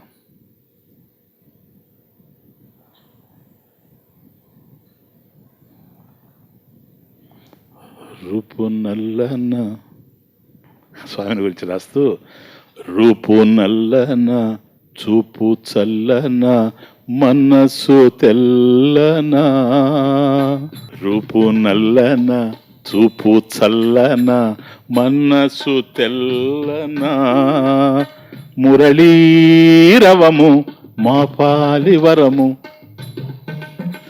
మురళీరవము మా పాలివరము బ్రతుకంతారాధన, రూపు నల్లన చూపు చల్లన మనసు తెల్లన, మురళీరవము మా పాలివరము బ్రతుకంతారాధన, రూపు నల్లన చూపు చల్లన మనసు తెల్లన. కాబట్టి ఆ పరమేశ్వరుని యొక్క చల్లని దృష్టి మన మీద పడడం అనేటువంటిది మనం ఆయన ఎన్నుకోవడం మీద ఆధారపడి ఉంది, భక్తి చేయడం మీద ఆధారపడి ఉంది. కాబట్టి ఇదే సగుణం. ఈ సగుణం నిర్గుణానికి దారి తీస్తూ ఉంది. కనుక కేవలం నిర్గుణ ధ్యానాన్ని మనసు చేయగలిగితే శ్రేష్టం. నిర్గుణ ధ్యానాన్ని చేయలేనప్పుడు సగుణారాధన ద్వారా కూడాను పరమేశ్వరుడికి దగ్గరగా పోవచ్చు. కానీ ముఖ్యంగా ఏంటంటే మనసు అనేటువంటిది భగవంతుని యందు సంచరించాలనేదే ప్రధానమైనటువంటి ఉద్దేశం. అది మనస సంచరరే బ్రహ్మణి మానస సంచరరే, బ్రహ్మణి మానస సంచరరే, బ్రహ్మణి మానస సంచరరే. ఏ ఓం ఓం పూర్ణమదః పూర్ణమిదం పూర్ణాత్ పూర్ణముదచ్యతే పూర్ణస్య పూర్ణమాదాయ పూర్ణమేవావశిష్యతే. ఓం శాంతి శాంతి శాంతి.